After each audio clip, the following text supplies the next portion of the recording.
Welcome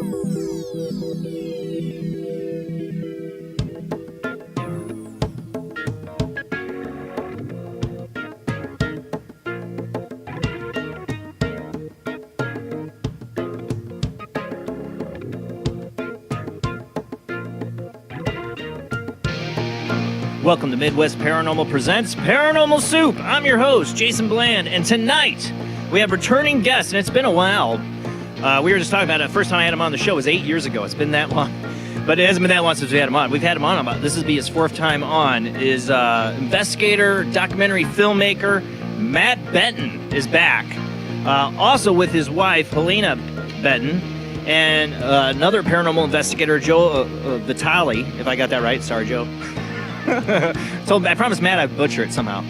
But they are going to talk about, just released a few months ago, their new documentary, Evil Unearthed. This is about a house in Indiana, where I'm from, Monroe House. And I've had a lot of people mention this house to me over the years about checking it out. And this is a multi-year investigation that Matt and these guys did. Other people, if you watch this documentary, you'll definitely have noticed, like Justin Brown was in that documentary, a friend of the show. We haven't had him in a long time, but shout out to Justin Brown. A lot of hard work Matt puts into these documentaries. We've always enjoyed him having on the show. Man vs. Paranormal, I think that was the first one I remember having him on here for. He does such a great job with these documentaries. It's not like your ghost hunting TV shows at all. It's a lot deeper than that with these documentaries. He does such an excellent job. You can get it on Amazon Prime or I think through YouTube. Matt was happy enough to share it with me so I could watch it. I just watched it before the show, but again, always blown away by these scenes. So we're going to talk about the Monroe House tonight and Evil Unearthed. We're talking all kinds of weirdness here happening, dark forces at play. I mean, there's one point in this documentary where an investigator is possessed and Matt's getting a call in the middle of the night. Yeah, you got to check it out. Evil Unearthed. You have to check out this documentary. We're going to talk about that tonight, and then we'll open up the phone lines later in the show. And, of course, lots of weird to get to in the World Wide Web Weird.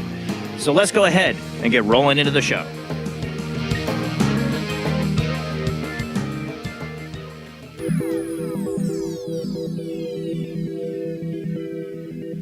Welcome to another night of Paranormal Soup. As I said before, I'm your host, Jason Bland. We have our guests tonight in the panel with us, actually, for the World Wide Web of Weird, so you can see them here. We got Matt and Joe, at least right now, and we got the beautiful Jamie D. Welcome, guys, to the panel. I'll just do it all at once here. I don't know if Rob's going to make it or not, so I'm going to have to run the World Wide Web of Weird. We know how that goes. So just bear with me. But hey, guys, it's an honor to have you on the show. Of course, I'll have introductions more when we come back from our first commercial break to do your guys' interview. But join us tonight at the World Wide Web of Weird. We always have 7 articles. Chime in where you want to chime in on this, your guys' opinion. We deal with aliens, Bigfoot, weirdness, news, that kind of stuff. It's all over the place. It's a big soup. So if you got an opinion on it, talk about it. But we only got 7 articles for 25 minutes to go over. So let's go ahead and roll into the World Wide Web of Weird.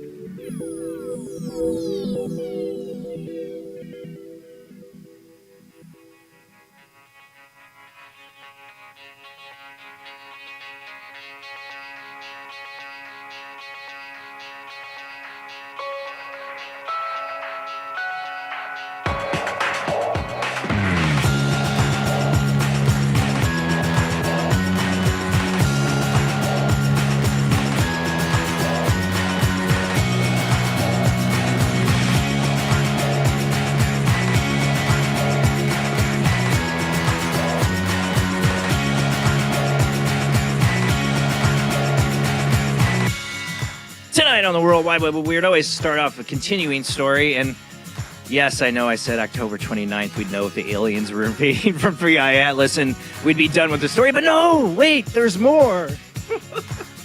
It's a comet. I know it's a comet, I swear to God, but it won't. They're gonna milk it. We're gonna milk it.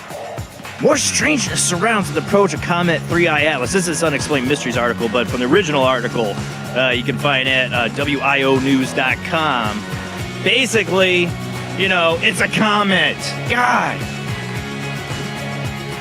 For those listening on the Paranormal Soup Radio Network, we are a webcast streaming out live to Facebook, YouTube, and Twitch. If you want to listen, I'll narrate as best as possible. If you want to listen any more about 3i Atlas, I swear this is the last 3i Atlas thing. I swear. But it's like it won't go away, right? They keep talking about it. I mean, I guess we have to like December before it's totally gone and they can just get over it. But this article here, by now, just about everyone will have heard about 3i Atlas. No, really? I hadn't. No, never at all. Interstellar object thought by most scientists to be a comet that has been passing through our solar system in recent months. Most of the intrigue surrounding the object comes courtesy of vocal minority, including Harvard's Professor A.V. Loeb, who believes that there is a reasonable chance that 3i Atlas could in fact be an artificially constructed object controlled by an advanced extraterrestrial civilization. Yeah, if you get to the fine print of it, is reasonable, what is it? Reasonable chance was like 0.4%. Or something like that. That says reasonable chance. Eyebrows were further raised earlier this week when it was revealed that NASA, via NASA, that this intriguing interstellar aeroplane in fact changed its trajectory unexpectedly and also sped up. NASA also reportedly confirmed that the object had shifted shifted course beyond gravity's control. Elsewhere, A.V. Loeb has noted that in the new photographs from the R-Naves Observatory in Spain, 3i Atlas does not appear to have a large tail as it would be expected. Blah, blah, blah. It's still a comet. He also highlighted his existing list of anomalies. You know, we can go on about all that. Also notes it seems to be have originated from the same place as the wild signal. Yeah. Given that 3i Atlas will reach its closest approach to Earth on December 19th. Now we have a new date. Hey, October 29th has passed. We don't know. Now, December 19th. Okay. We'll be done with it. Will we be done? Will we be done? I don't know. My thing is the aliens are here already. Sorry, A.V. You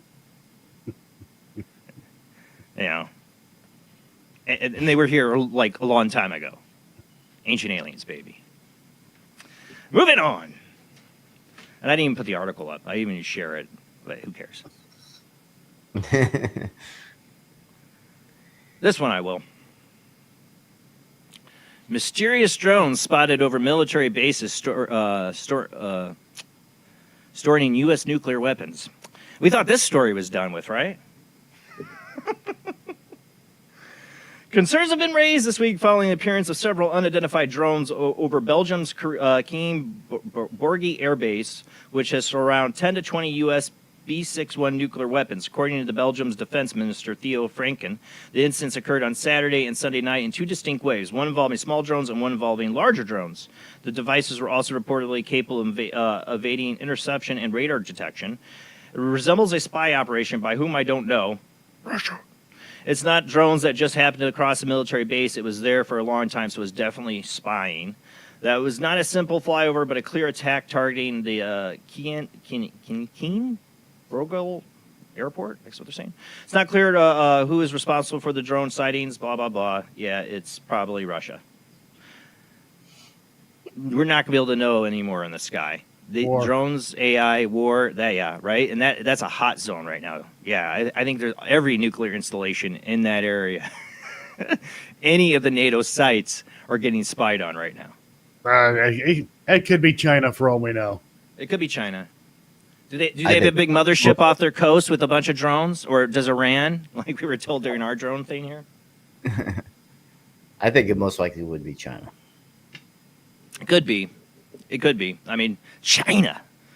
You know, they have they're spying everywhere. But in that particular area in Belgium, with what's going on there, I wouldn't put it past Russia either. Or our own people. I mean, who knows? We spy on our friends too. You know. Oh yeah.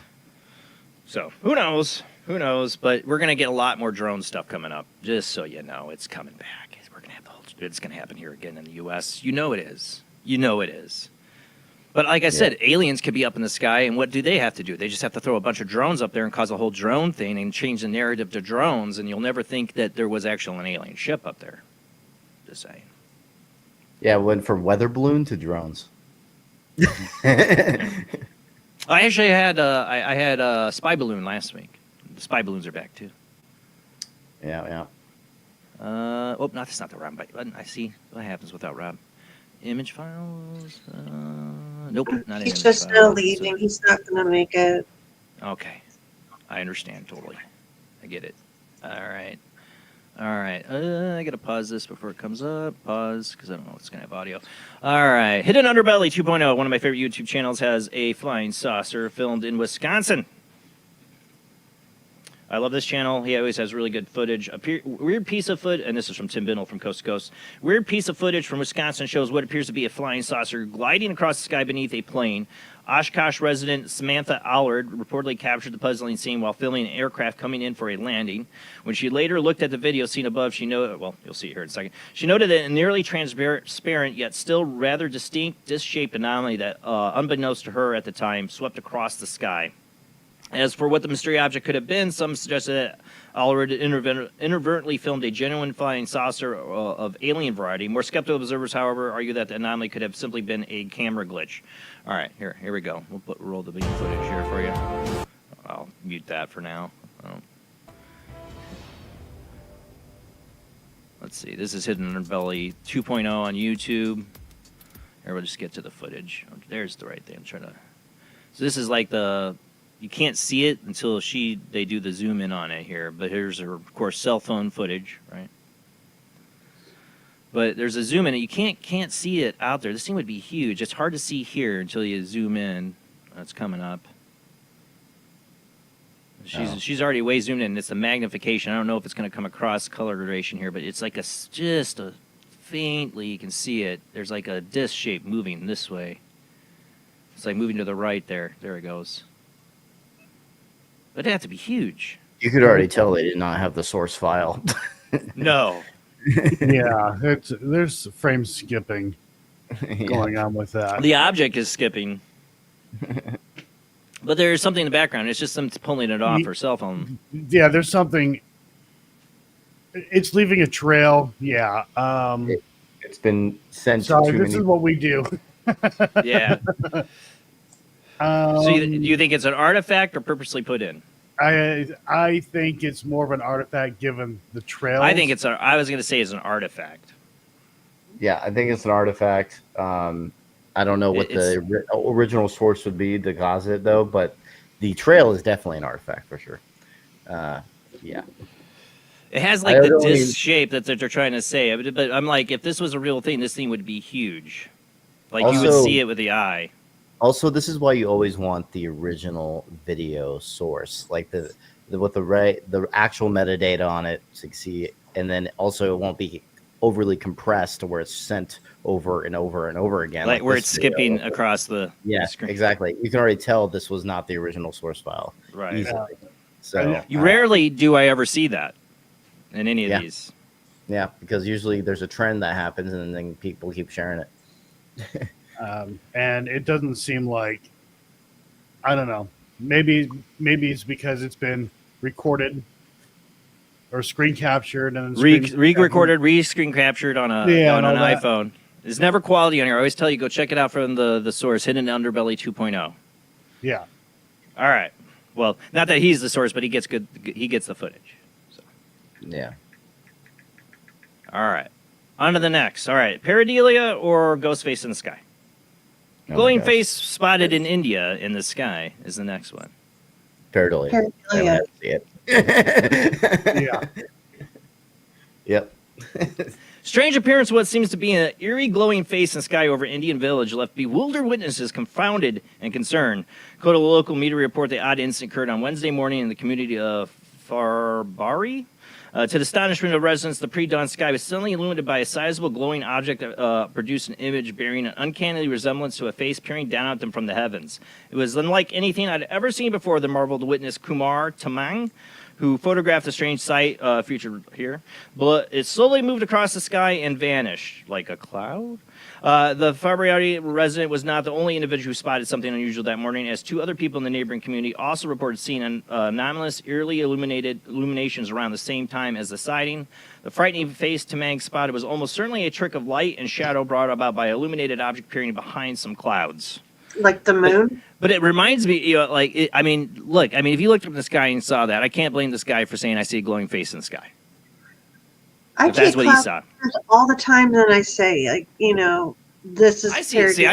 Well, yeah, like that's what I'm saying. Yeah, I see stuff like that all the time. It's not like, oh my gosh, there's faces in the sky. I think the best one though, have you ever seen the pictures from the what's the case where they got it in the ocean? The upside down building. No. This is an old one. I'm trying to think of it as a classic tale. Haunted or a ship where they saw faces. The sailors saw faces in the water, and they actually got a picture of it. I don't know. And people are like, "Well, that could be pareidolia." I'm like, "Yeah, but they you get it in the camera, and they saw it. All the different people saw it. I don't know, but that, yes, pareidolia." All right, on to the next. Where am I at? One last creepy clown for Halloween. He did strike on Halloween. Is it Pennywise? It isn't Pennywise. I took your Pennywise. I took your pennies. I don't know. I'm trying to be clever with it. Wait, this isn't the right way. Wait, damn it. What happened? Hold on. I'm in the wrong thing. Present image file. Did it go to the wrong thing? Oh, there it is. Creepy clown brazenly burglarized British woman's home on Halloween. British authorities are on the hunt for a creepy clown who brazenly burglarized a woman's home on Halloween night. According to a Greater Manchester Police bulletin, the caper occurred in the community of Rochdale last Friday evening when the costume miscreant visited the victim's residence. Given that it was Halloween, the man's full clown attire did not raise any alarm bells, with the woman who had helpfully heeded the Harlequin's request for a drink. At last, when the victim went to the kitchen to fetch something that would quench the purportedly parched visitor's thirst, the scoundrel followed her inside the home.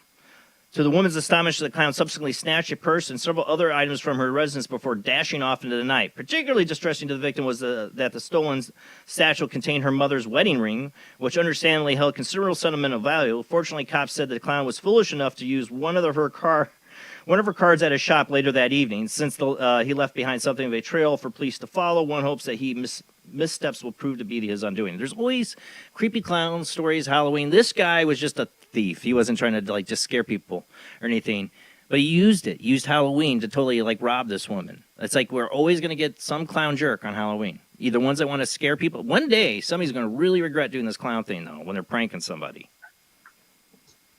Sadly, this guy was just a thief. Sadly, you're disappointed it wasn't a serial killer? No. I've been saying there's people that prank. They do it the pranks and stuff. What is up with that? In the mall. There was a kid who got a YouTuber who got shot in the mall. Trying to pull a prank.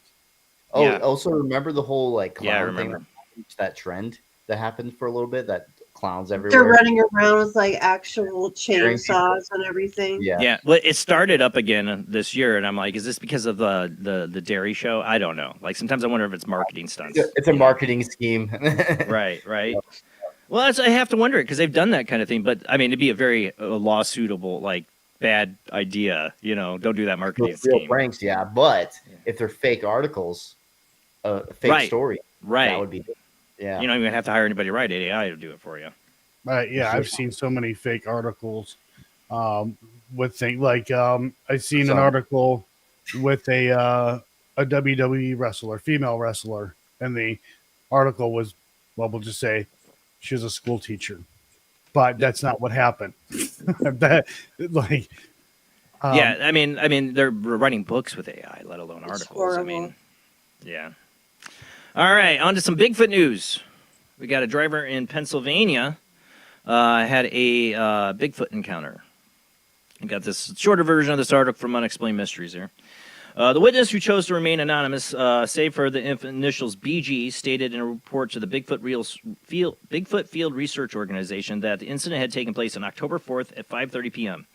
Approaching the marker 169 around 1.5 miles northeast of Bellefonte when he noticed some sort of creature walking upright along the right-hand shoulder. I immediately thought, what the hell is this thing doing? He's going to get hit, the man wrote. Then, without warning, the figure walked out into the road in front of the traffic. The witness described it as completely dark, all the same color, with a slender, slim build and enormously long arms.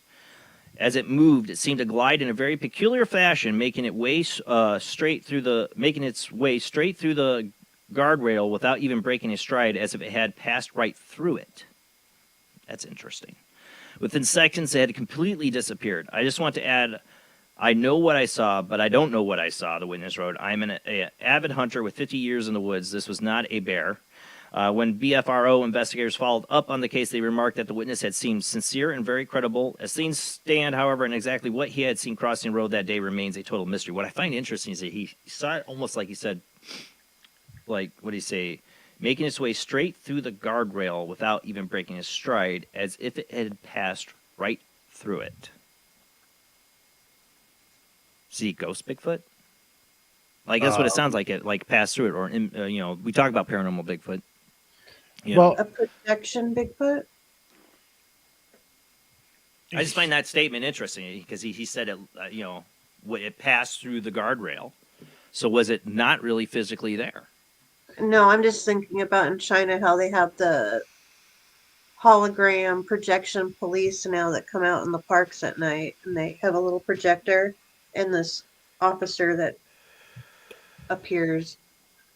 Yeah, I don't think anybody's going out and doing hologram Bigfoots to scare somebody. I don't think that's happening, especially out on the road. Probably But, not. the fact that I've always, I think that people definitely find physical evidence of Bigfoot, and there's a physicality of Bigfoot. But there's also these, like this witness, that have things that seem like it might not always be a physical entity there. I don't believe in Bigfoot. That doesn't mean it's not real. Like, I don't believe. You and my dad, who I always pick on, where I'm wearing my Bigfoot. But where I really just want to like walk away from the whole Bigfoot thing is when it becomes attached to like paranormal, UFO, and conspiracy theories. Well, the conspiracy theories can go crazy with it, but when it comes How to the like aliens UFO, are supposedly picking up the dead bodies, and that's why there's no bodies. with the paranormal, what I take from it, we've had a lot of people on the show on this topic, is the incidents of witnesses, that them vanishing, a flash of light and they vanish, or things that happen that are strange or weird, telepathy, other things that happen with Bigfoot that are out of the ordinary for just some kind of cryptid, like just a primate in the woods. So that's where that debate comes in. We don't have time for that. We don't have time for that. we have like only a couple minutes left. Last off, where's my flying cars? Where's my flying cars? I was promised flying cars. I remember in elementary school. If I'm getting Terminator AI, where's my flying cars? Well, Tesla, he's jumping on that now. He's going to get the computer chips in your brains. He's got that going. He's got the Terminator AI machines that are going to kill you, and now he's going to deliver on the flying cars. Elon Musk tells Joe Rogan that he will demo a flying car by the end of the year. Flying cars seem to have been just around the corner for decades now, and while humans 911 killed that. We have them. Yeah, we did. I mean, there are, but you're going to put that in the hands of. Do you watch how people drive? Do you see how people drive? The issue is the law changes that they have to do. Yeah. That's the biggest issue. They have to change a lot of laws. You're gonna have to pilot. You're gonna have to have a pilot's license, and they're not going to let people fly these things. No, that's the thing. That's not. We've had them made for a while. Oh yeah, they're not going to let people fly these things. They're going to be autonomously flown.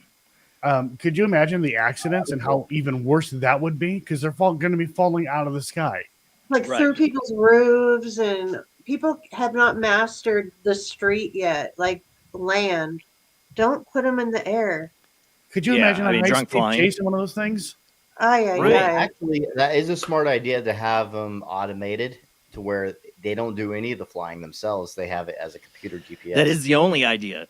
After 9/11, that became the only idea for the flying industry, and we didn't have the technology for that until now. Then you have another issue. What if someone could override those things and hack it? That's where I'm at. You still have that issue with the self-driving cars people talk about, right? It all becomes a whole other deal when they take that over with something and turn them into flying bombs. I'm a sci-fi mad scientist geek. I'm a Gemini to heart. I have two sides of me. I have the side that's like, no, don't do that, it's bad. And the other part of me is like, yeah, flying cars. Imagine someone trying to get away from the cops, and then they get into a flying car to destination before the helicopter. What it'll be a lockdown and shut down. You'll shut you down. Grab these propellers. Quietly land you in a field or something without you're stuck inside that damn thing. Just like your self-driving car will be. Like the late Kevin Malick was a friend of ours that we used to have on the show. Used to warn us he was totally against self-driving anything. Because he's like, freedom and control. He was a total libertarian at heart, and freedom and you don't give away your freedom. on that, and I can see what he is, but I'm also like, people are dumb drivers, man. My son's got 14. He's going to turn 16. I want self-driving cars that are reliable, and take it away from people, please. Giving away that freedom, because just today, I watch people just blow stop signs, looking down at their phone. I mean, I'll take AI over people on that one. Sorry, Kevin. I'm sorry. That's it for the World Wide Web of Weird tonight. Our guests are Matt Benton, and we got Joe. How do you say Vitale? Vitale. Vitale. I'm gonna butcher it all night, Joe. Butcher it all night. It's an honor, right? To be. I butcher everybody's name. You got to just part of the club. That's why I'm PvP. All right, guys, we're going to talk about Evil Unearthed. You can get it on Prime and YouTube right now. Rent it or buy it. Definitely, if you're into these paranormal documentaries like this, there's not many I don't like a lot of the shows and stuff, but I love Matt's work. He does an excellent job. You will not be disappointed. We're going to talk about the Monroe House tonight and much more, and take your phone calls later in the show. So just hang in there if you want to join this conversation. Tell us about do you live in a haunted house, a paranormal place? Do you think it holds up to something like the Monroe House? I hope you wouldn't live there if it did. Trust me, you wouldn't. Have you been demonically possessed or had something that you feel could have been demonic come after you? Tonight, call in. Join this conversation with our guests tonight when we return after a short commercial break.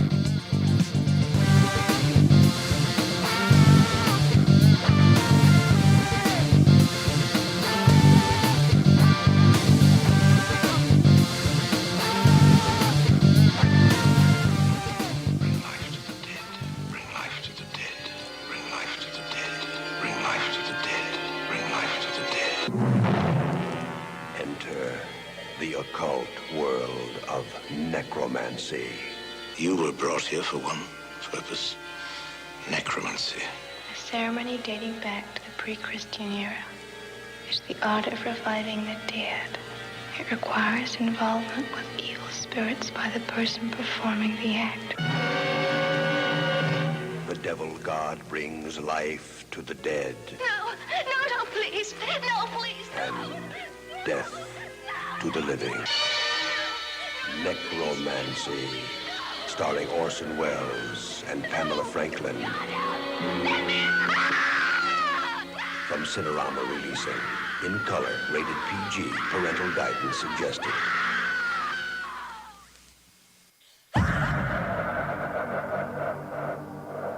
If you are interested in discovering the truth about the paranormal and want to hear from leading researchers in the field, join Justin Brown on his 3 weekly shows named My Paranormal Soapbox, Necromancer Live Show, and the Supernatural Symposium, live on Facebook, YouTube, and InterfaceDeath.net.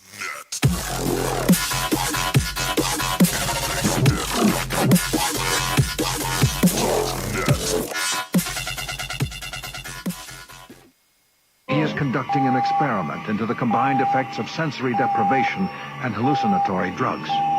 The subject of the experiment is himself, and the experiment is out of control. Ken Russell's Altered States, a film that must not be missed, is in the West End now. Altered States, Certificate X. Hello, I am Fernando Martinez. I think by now you know I am an emotional kind of guy. People stop me in the street and say, Fernando, what the hell is wrong with me? Silk shirt, hairy chest, enough aftershave to drown a household pet, but I still cannot get a woman. I tell them you are an ignorant fool. Without a symbol of power and fertility around your neck, what kind of woman is going to respect you? That is why I have teamed up with Medallion Man, the shop for medallion needs. Medallion Man caters to all levels of masculinity. For the strong, silent type, a medallion the size of a hubcap will say everything that needs to be said. Even singing medallions for the Casanova, who knows music is the food of love. Model trains, dollhouses, diapers, whatever your interest, we've got a medallion for you. Don't forget, every woman knows if you can't support a medallion, you can't support a family. This is the sound of a space clock aboard a U.S. satellite 180 miles above the Earth. No one winds up this timepiece. It's powered by a tiny battery, a battery that delivers power for years without replacement. Now the same type of battery, the Duracell battery, can bring new reliability and long life to your battery-operated equipment. Radios, cameras, toys, all run far longer. Duracell batteries, the long-distance power cells, outlast any ordinary battery. The same type of battery that keeps space clocks running for years can bring long life to anything powered by batteries. Dura, as in durable. Cell, as in power cell. The Duracell battery, made by Mallory. Switch to DCS ranging. 240, nominal to profile. We're in the pipe. 5 by 5.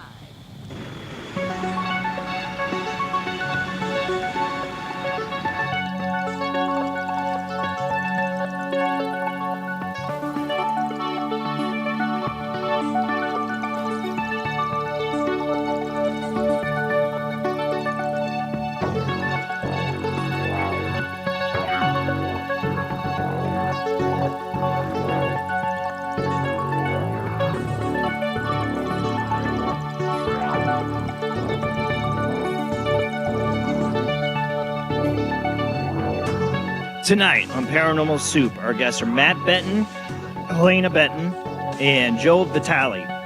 Award-winning documentary filmmaker and veteran paranormal investigator Matt Benton, alongside his wife, investigator partner Helena Benton, and seasoned paranormal researcher Joe Vitale, lead an audience in a chilling mystery in Evil Unearthed. This gripping documentary follows their 7-year investigation in Indiana's infamous Monroe House, uncovering paranormal activity and disturbing ritualistic artifacts buried beneath the property. Known for its in-depth historical research and horror-style filmmaking, Matt Benton, the director of Evil Unearthed and the Harrisville Haunting, the real Conjuring house, brings cinematic intensity to real-life hauntings, while Helena brings a grounded and empathetic approach. Matt and Joe's skeptical perspective furthers their credibility of the investigation, creating a balanced yet unnerving exploration into one of the most haunted locations in America. Now it's streaming on Amazon Prime Video and other major platforms. Evil Unearthed is a must-watch for all paranormal fans. And like I said, I got to watch it today. Totally loved it. Matt never disappoints with a documentary. And this is, like I said, a multi-year investigation. It wasn't just like they went there and did one little investigation, made a documentary. No.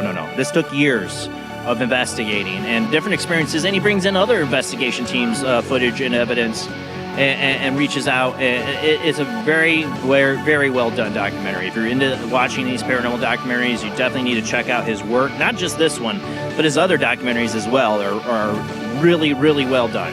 So if you love deep look into a haunted location like Matt does, you got to check out his work.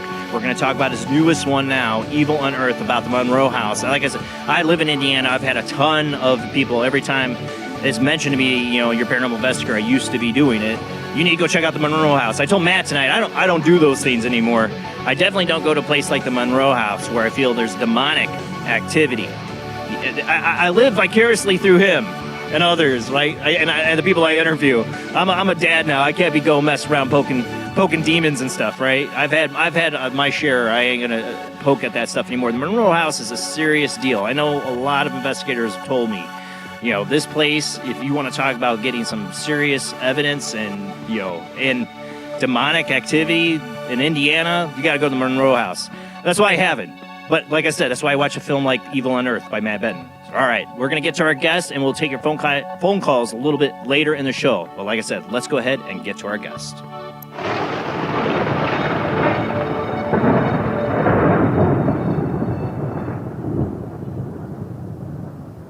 All right. Let's see. Get everybody up here in the panel. There we go. Welcome to the show, guys. It's an honor to have you on. It's an honor to have you back on the show, Matt. This, you said, your fourth go-around? Oh, you got to unmute. Everybody unmute. Unmute you. Okay. There you go.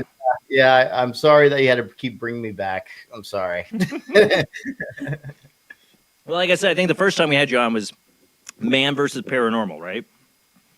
When you did that documentary. Yes, except as you can see, I didn't complete that documentary because it wasn't to my standards. Yeah. And then I decided to use some of that footage that was captured into this documentary, as you saw at the very beginning. So, yeah, so definitely I still had some learning to do, and I felt like it wasn't right yet. So I canceled that one, and then we created the Harrisville Haunting, and now Evil Unearthed. So. And Harrisville Haunting was really well done. I mean, there's a lot. I don't know if you want to get into the Conjuring house stuff. I don't think you do. all that's recently happened. Well, that's I on mean, Prime Video, and everyone knows about the Conjuring house. It's all over the place. YouTube took over like crazy on that one. But the thing is, ours is about the real history of the location and that's what I love about it. You know, Yeah. that's what I love about the documentary because I don't care about all the other stuff. You know, Yeah. I care about the haunting. I care about the history, what's real, not the movies. Yes, You know, exactly. like people have, like the Conjuring series. I'm like, do you get that? Does a little part of you just die inside when you talk about this to the unwashed or whatever, and they say, oh, like the Conjuring series? At first, it started to be like Ghostbusters, then it went to like Paranormal Activity, and then it went to like The Conjuring. Yeah. So it's like the years go by. They just changed the nicknames for us, and Yeah. the years. For me, the Conjuring thing is just, it drives me nuts because it's Hollywood and Hollywood's it up. You know, it's just That's why I say watch it as a horror film. Don't watch it as a based on true story type of film, because when they say based on true story, it means that, oh yeah, these people were real. That's about it. I mean, it's like I was explaining this to my sons about the Chainsaw Massacre. You know, they're talking about, well, like, isn't it based on Agin? I'm like, yeah, that's what they used to say in the title of the Chainsaw Massacre, based on real events. Yes, exactly. You know, we made a Leatherface that looks just like what Edgar Gein did. That's the real event. Everything else is, you know. I don't know if you caught this, but the very beginning of the Harrisville haunting, there's one part where I say, this isn't based on a true story. This is the true story. So it's kind of poking fun at Hollywood. So this is documentary filmmaking, and this is the beauty of it. So yeah. I mean, we've always had to deal with that, like the Amityville horror and all that. Whenever Hollywood gets its hand on an actual paranormal case, you know, or a place or a house, you know, I guess that's just what it's going to be. You know, it's going to be a dramatization to its fullest extent. You know that. Yeah. You know. But to me, you see the Hollywood stuff and whatever. Knowing what happens to real people in these situations is way scarier. Oh yeah, like I got some of the audio from Carolyn Perrin of her explaining her personal experiences within that investigation. I mean, not investigation, during her haunting, I should say. And it was very associated around her, it seemed like, but a lot of history was just false. There was no Bathsheba Sherman involved with it. That was never a witch. There's none of that kind of history involving the location, but it was very played upon. I don't know if it was from either Carolyn Perrin or the Warrens, but it came from somewhere. I would Warrens. Okay. Because I'm old and I kind of like growing up to a certain point could only follow it so much because you didn't have like the internet or anything like that when I was growing up. Back in my day, you know, sandals. My day too, buddy. Sandals and robes was our attire. But anyways, so I knew the whole witch story was not true. Where that actually came from was from the mother. And the mother had said that she had people go and research this stuff, and that's what they found. I actually have a PDF file of the Black Book of Burville. Her name's not in there. So that's the origin story. And I was kind of surprised when I had seen the first movie come out. I'm like, I thought this was common knowledge. There was no witch. It didn't make any sense. Yeah, not for Hollywood. All you got to say is just a hint of it or a speculation of it. Or we don't care. What's disproven? We don't care. It's a witch. And what's also horrible about that is they were destroying the actual Bathsheba Sherman's grave. And that I thought that was really messed up over false information. Right. And so it's horrible. But isn't it? I mean, like a lot of like local legends of a place. That's how it happens, even without Hollywood. You know, an urban legend starts around something. It makes a good story, and then that kind of forms around it, like an outer shell. It's what really happened. You have to dig for, you know, because all that stuff forms around it. Even without Hollywood, it happens. To be quite honest, when I did the research on that, it was easy. It was right there. Like I did go through and I went through like family timelines and stuff like that just to see if I could find anything interesting. There was something that I did find interesting was seeing Ed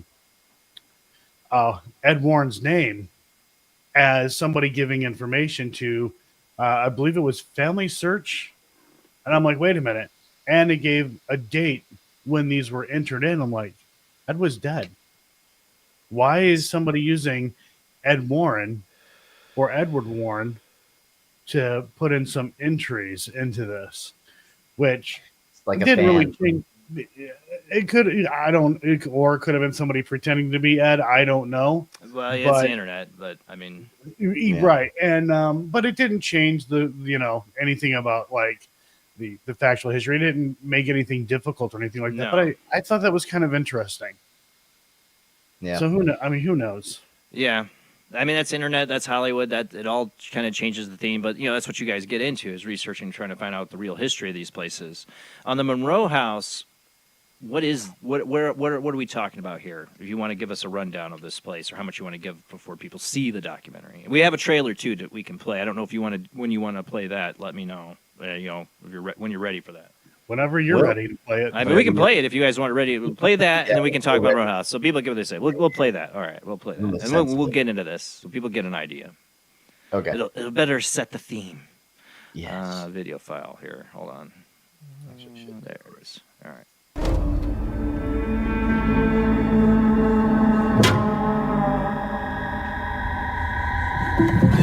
On this location, we have over a decade of evidence collecting on this house. And what we uncover is dark. Oh my God. Oh my God. Mysterious. Just record us going in. And something I don't think any of us expected. Oh, wow. What? Nobody has ever got on video in 11 years. That is what I was told after the fact, that there were some bones that were confirmed to be human. This place is truly dark, nasty, and evil. Give us this day our daily bread, and forgive us our trespasses, as we forgive those who trespass against us. Oh my God. This is your epic day! Everything about what just happened was very, very disturbing. What the hell? Rolling? Yeah, I'm rolling.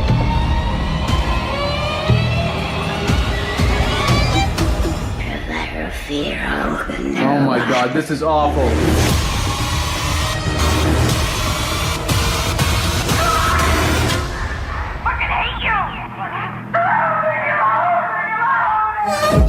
Holy shit.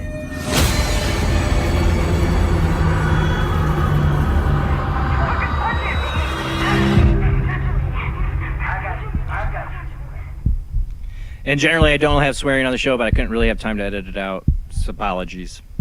Don't usually have it, but it's worth a swear. It's worth a swear. I was just gonna say, well, there went the rated PG. I knew it would. Yeah, we just try to keep it PG. We try to keep it PG. I couldn't on that. Sorry. But no. Sometimes real moments like that, it just happens. Oh, yeah, I'd be dropping some F-bombs in those situations. So, the Monroe House. Like, I've been told about this house for over the years.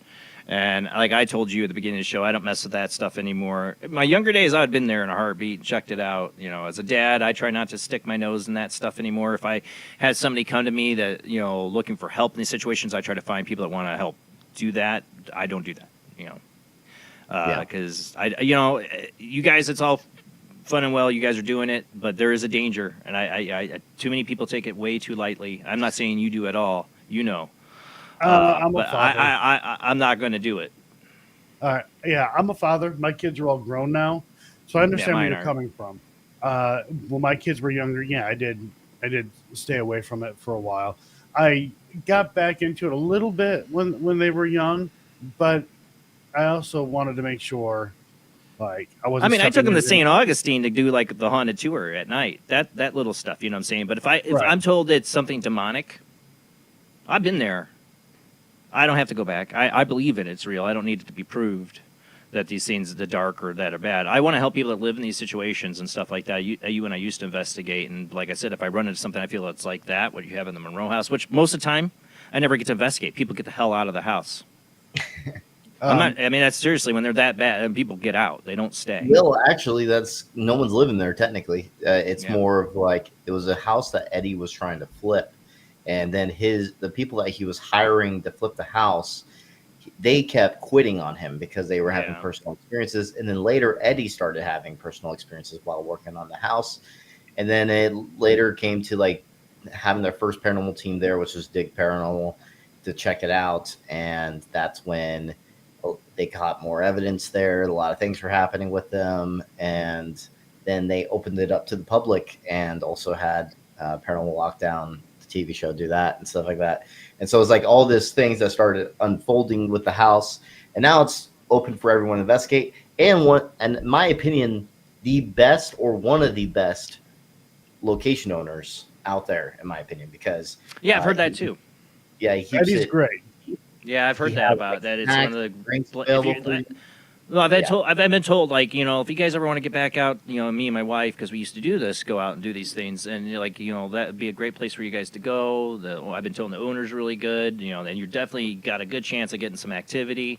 But like I said, I don't do that right now. Later in life, I hope to get back into it, you know. But that I've been told by so many people to go check out the Monroe House. Yeah, they're like, here's some chips and sodas. Now, come investigate our demonic haunting. You got a bed if you want to sleep here. Yeah. I used to have no problem sleeping in those places. I used to have no problem. I'm one of those people, I could just fall asleep in the worst. I don't know why. I get tired. I actually sleep better there than I do in my own home. I don't know what's the deal. I swear it's because it's like something is draining you. I get so tired. I just want to go to sleep. Like, you'll hear me snoring. I'm like, oh, shit. You know, but it's not that I'm bored. It's just like get so tired. It's like I don't know what it is. Like when I get home from used to get home from investigations, I just want to crash right away. And it's not like I was running a marathon. Paranormal hangover. You're right. I call it paranormal hangover. When I get done with an investigation, I'm like, oh, I want to see. You know, I want to look at my footage, and then I just end up staying up, not sleeping, just looking at footage. That's how it used to be. It's just started happening. Man. I get to these scenes and I'm tuckered. I used to be that way. Like I want to listen to it right away. And then as I got older, I lost that, man. I'm so tired at these things. I get so tired. I don't even know. But that's what I'm saying. Like, you know, so I've been told this place has, you know, crazy paranormal activity. I've been told that, you know, like I heard about the investigator having their arm broke before I ever saw or knew about your documentary about it. I heard about that. Having their arm broke there, that spread. That kind of thing. So that's another reason why I'd be like, not yet, not right now. Like, I don't want to overhype the Monroe House. Look, there's a lot of like most of the time when I've gone, quiet, and there are times where some interesting things happen. It's like, okay, well that was weird, and I've had some crazy things happen there too, but I don't want people to get the expectation that they're going to go there and experience all this stuff. Because you know, you should quantify that for any place. That's a legitimate haunting. That's when it's real. When you spend the time somewhere and you start to pick up the little patterns and. Well, you guys spent almost 10 years doing this film, right? Yeah. I mean, it's over a period of time. As I said, nobody gets this stuff in one night usually. And that's the thing, like, you know, when you go to a haunted place like the Monroe House, it's like fishing. Sometimes they're not biting. Sometimes they're not there. Sometimes it's the energy. You know, who knows? We still don't know the factors that go into making what the activity happen or not. Is it on the whims of whatever is there, if it's an entity, or is it on the whims of the nature, you know, of the effects of the environment or the people? I know having a medium like Katrina Cooper, my friend, with me, I've gone to places that were dead, not much was happening, but there was definitely activity, and then she comes, and then we have like a crap load of activity. Yeah. Well, that's something, too, that we've noticed. Sometimes it's a person that you bring with you that, for whatever reason, seems to trigger things to happen. Like, if I go somewhere, more than likely, nothing's really going to happen. But if I bring a certain person with me, then it seemed to experience a little more than I would normally. I swear some people, they're like batteries for it. Some people are like batteries or triggers for it. I had Barry Taff on years ago was a parapsychologist, and that was his main thing. It's environment and That's the person. where I was going to go with that. Yeah. Actually, I think it's more of a psychological thing, not implying that somebody's crazy or anything like that. No, I think there are things out there that just kind of can see what's going on with us and hone in on that, and I guess you could say take advantage of that. So I actually came to that conclusion in 2017. I had some people come over that were, let's just say I was at the House of Wills. And when I was there with specific individuals, we heard things and like it had a weird vibe to it. And then all of a sudden they left. The vibe went away. I was not fearful of anything in the location for all 3 days I was there by myself. It just felt like an empty building. But why did it feel different when those people were here with me? And so I started to have this like epiphany. I was like, I wonder if like psychology has more play with the paranormal than people think. And so that's when it came. I started experimenting, let's say, with certain individuals. And so that seems to, I believe, is a big cause of a lot of the paranormal activity is the type of individuals you bring.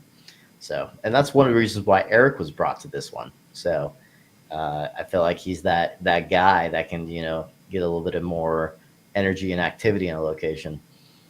Yeah. I've done it with when I used to do residential with the owner. I'll have the owner being monitored the whole time, but have them sit alone. They're being monitored live in the location and have them talk under certain rules and conditions. Though there's certain things I refuse to let. I don't say this, don't do this, But I want you to talk, and we're gonna monitor you. Not all owners were cool with that, but it's also partly to get them to face their own fear a little bit in a location, but also because I want to see what happens to them alone. I call it the sacrificial lamb. Very. We're gonna you put the virgin at the gate of the dragon. You're tempting it to come out, because we go in as investigators. We have our own energy that's different than the person that's living in that home or the people interacting in the location that are normally there. Yeah. Like sort of this unspoken kind of rule kind of thing. Guys probably noticed, like in the documentaries, Matt and I really don't investigate together. It's Matt and somebody else and me with somebody else. Because when Matt and I investigate, you're guaranteed nothing's gonna happen. We did it twice, and both times we're dead. Yep. So and we've been to like notoriously haunted places. Even Hell's Bar Dam. We didn't investigate with each other. He investigated with one person. I investigated with another. There's something about the energy there and the combination of energy. Like I said, I would bring psychics that I know with, and not for them to say anything, because a lot of times they don't say anything during the whole time. They take notes. Katrina Cooper, she never says anything during an investigation. Just she takes notes, but her energy's there. And Rick Bunch, who sadly passed away a few years ago, was another meeting I worked with, and same with him. He wouldn't say very much on an investigation until after he'd take notes. But his energy would provide, and so would Katrina's. And I swear, when they would be a part of some kind of an investigation, more activity would happen. And they're both people that have psychic mediumship abilities. Yeah. Yeah, so I think people play a factor in it. I think people are affected by the environments they live in. Some environments are more keenly tuned to either the darker side of things or just manifestations. These kind of like Skinwalker Ranch or super haunted location. If you live in that, that's got to affect you energy wise. Yeah, and perception wise too. Yeah. The Monroe House is definitely a psychological haunt, I believe. Right. And it's very selective of who it chooses to affect or do things to. So it's interesting. I find it very interesting. And like, for example, when we brought Deb back, like she's been scratched 3 times there, 3 different times. And so I find that very strange. And it's I've seen that though with a location like it remembers. Well, there was an investigator with the Crown that was regular part of the Crown Point jail crew in Indiana, and she would go there, and I saw it. She'd get scratched, and I don't think she was doing it. I was right there when she got one, and I did not think I saw her. No way she scratched herself, and so it's like a regular occurrence. If she goes back there, I would just not go back there if I was getting scratched. But hey, to each their own. Yeah. I think we got lucky, and it was a great idea to bring Deb to the house, and there were other things that were brought to the house that were used as a trigger object, I guess you could say, and it produced results. Yeah, we got results. That's the cool thing about this. Right. This I don't know how much you want to give away, but I have some thoughts on the crawl space thing too. Sure, like give all it. the story, but I don't want to get into that yet. Like how much you want to leave in or how much you want to give out. But two, we should get into a little more what the history is that you have discovered on this house. Yeah, to kind of lead people up. So, I don't know how much you want to give away. That's why I don't want to say anything. I think it's okay to talk about all of the history stuff. I think it's important to actually get the history stuff. I think that ties people in to want to watch your documentary. The more history, honestly. Well, there's a lot of rumors, and so there's a rumor that there was a child that died in the home, SIDS, and was buried in the crawl space. Got the little angel's death certificate. We know where it's buried. We're not going to say the child's And why would name. they do it in the? They wouldn't bury it in a crawl space. Yeah, and that's just what. Yeah, it is a weird place. I don't even know how that story got started. That was a story that I've always heard, and I always thought that was kind of strange. Hey, you bury me in the crawl space when I die. That's being serious. Unless you're John Wayne Gacy, not many people are burying these things in the crawl space. Speaking of John Wayne Gacy, I have some of that dirt back there from John Wayne Gacy. Oh, you did not. You did not. Yeah. It's back there. I spent a bit of money on that, and they made a documentary for the people that grabbed the dirt. They made a documentary on the place and have video of them doing that. So it's not just some. Well, it's a possibility they could still put some random dirt in it, but less likely. Anyways, I don't get off topic. Sorry, go ahead, Joe. Other stories like somebody. I'll use the word self-deleted themselves in the house. No records of that. Many other rumors as well. What is in the documentary is the facts. Now, is it the complete history of the house? No, there's just no time for that. We wanted to hit what was necessary and important, or I should say, because Matt edited, he wanted to hit what was necessary and important. Yeah. It was the film was already a pretty long film, and here's the thing: I wanted just the best and most important information. So I wanted the information of what could have caused the haunting, and so. We got the deaths. There was multiple deaths that took place. 3 deaths in the house, and then a couple others that were living there at the time but died somewhere else, like in the Black County Hospital and stuff like that. So Blackford, what was it? Blackford, right? Blackford, well, one person who did pass away in the house didn't actually live there. He was actually visiting his daughter. So we got the deaths in the death certificates. What year was the house built? It was in the earlier 1900s, I believe, right? Right, Joe? No. It goes back to the 1800s. Okay. It's been a while. It's a little older than we actually. I wondered because if you watch the documentary, you'll see the masonry down in the looks like there's some reconstruction that was done on it, but you can see that masonry. You go into the hole in that masonry there. That looks pretty old. That looks like an older construction. Like at least very early 1900s in the. You know what's funny? So there was a fire. So much history in it. There's a fire. So there was a fire. So there's reconstruction. Yeah. Yes. But the fire that I know of for sure, at least, is the fire that Eddie was talking about, where he was actually there. He had ownership of the place, and it was like the bathroom area apparently. Oh yeah. And so, but it didn't burn down the whole building. It was No. like a part of it, and so apparently that got all fixed. Because if you go there now, you don't see any of it. But was there another fire, Joe? There's a so there was a fire before that, and that fire, it was a big fire. It set other homes on fire, barns, That's and stuff like insane. that. There looked like there's some reconstruction. The guts of the home, you can always tell from the basement. You know. Yeah. Right.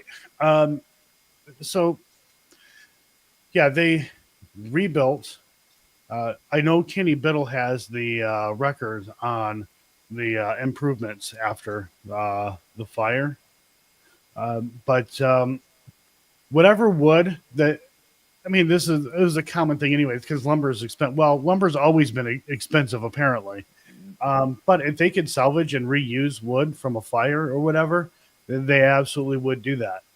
So you got a mix of original woodwork or lumber mixed with newer, more updated lumber. So I don't remember all the details off of my head regarding the fire. I just remember that it was a big fire and it caught a lot of other I wish places. I had that information because I wonder if there's any deaths in that fire too. There were no deaths No or anything deaths? like Okay. that. Yeah. But at that point in time, it wasn't well developed either. So yeah, there was Right. like a house next to it or a couple houses next to it. Yeah, they caught fire, some barns and stuff like that. But like, so it here's the wasn't- selling point of why this place is most likely haunted. This location is verified to have rituals that took place in it. That's why I believe it's haunted. Mhm. But if you want more than that, there's also been those confirmed deaths and also this past history of abuse that have happened in the past, which could be maybe residual energy involving that too.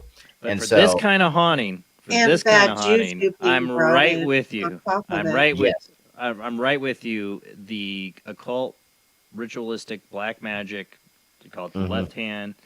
That isn't the definite reason why you have this kind of activity. Exactly. And it also the evidence we captured associated with the trigger objects involving the rituals. So it just made it more clear to us that that's what the cause of the haunting is. But this is obviously this isn't fact or anything. This is our opinion, but but we believe that's what it is. Sometimes I feel like there are certain places that even before the ritualistic stuff happens, there's something else about it that draws that ritualistic practice to happen there. I think what drew that practice was more that person. True. We're not gonna give the man's name No. away, but he seemed like he was in a pretty, really weird, dark place, to be honest. But like I said, if they actually- enter like energy attracts like energy. You know what I'm saying? Like that it can draw these kind of people to it. Yeah, and also that stick figure was created around the exact same time, most likely because that's when the person lived there, around the exact same time as when the Blair Witch Project movie came out. I remember you So- even mentioned it. You go, "Oh, it looks like it's out of the Blair Witch." Yeah. I'm like, yeah. You can tell it's something like that. You know, it's like somebody kind of mimicking slightly that idea, Yes. whatever they're doing. But who would do that? Who would put that in? You do tell this story. I don't want to give too much away, but it is very interesting. And what I think we still don't. I mean, even with your documentary, I think you guys probably still don't have a clear picture of what kind of rituals were totally going on there. Not the rituals itself, but apparently we have information of the person trying to say that he was trying to summon Beelzebub as the Right. demon. So and curse family members. So we're talking Yes. about, magic. Well, sorry, that's- no girlfriend cursing a ex-girlfriend. Oh, that's As even far- worse. Yeah, as far as we know, that's the only person. I mean, there could have been others. Who knows? But the main focus seemed to be on somebody that he was in a relationship with. Yeah, and that's probably who the hair belonged to, with the human hair in a bag and necklace and all that. So, Right. Well, when which did is that what- take? When did that roughly take place in this house? in the 90s, That's what I 1990, thought. I believe it was Early 90s. early to mid 90s. Yeah. So it was definitely interesting uncovering that, because this is physical evidence. It's not just like speculation. It's actual physical evidence of this being here. Because who puts a bag of human hair in a necklace in this small little bag that's usually meant for witchcraft and it's usually meant for some kind of spell they're trying to create on a specific individual, because they're using their personal items or their personal hair, and burying it under the house is kind of part of that Yes. ritual too. Yes, and same with the stick figure being buried. Not this one wasn't actually buried; it was Buried, set somewhere. But yeah, it was definitely interesting. And then it's just even weirder having all that involving also human remains, which that's the one that most people already know about is the human remains. But this is new information of the Monroe houses, because I was the only one that has video of the stick figure that was found there. And so it's just clear evidence of actual rituals taking place. And so no one could deny that part, that there's definitely that happening there, because of the evidence we found with that. And then also, like I said, the EVPs that we captured and DVP captured are associated around the artifacts. So very interesting. Oh yeah, like when you move it and take it out, Matt. Yeah. I got to fix something before I pull something out here. I got something stuck on my chair. Hold on a second. No problem. This is Yeah. gonna cause a problem. There we go. Okay. That doesn't usually happen. I want to pull my headphones out. Yeah, I wonder, there's a certain EVP you get, I think, trying to tell you not to do that.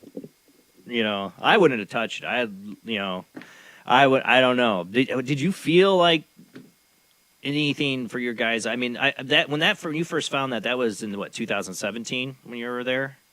Yeah, when I was there. Oh, actually, Joe went there too a little months later, in 2017 also.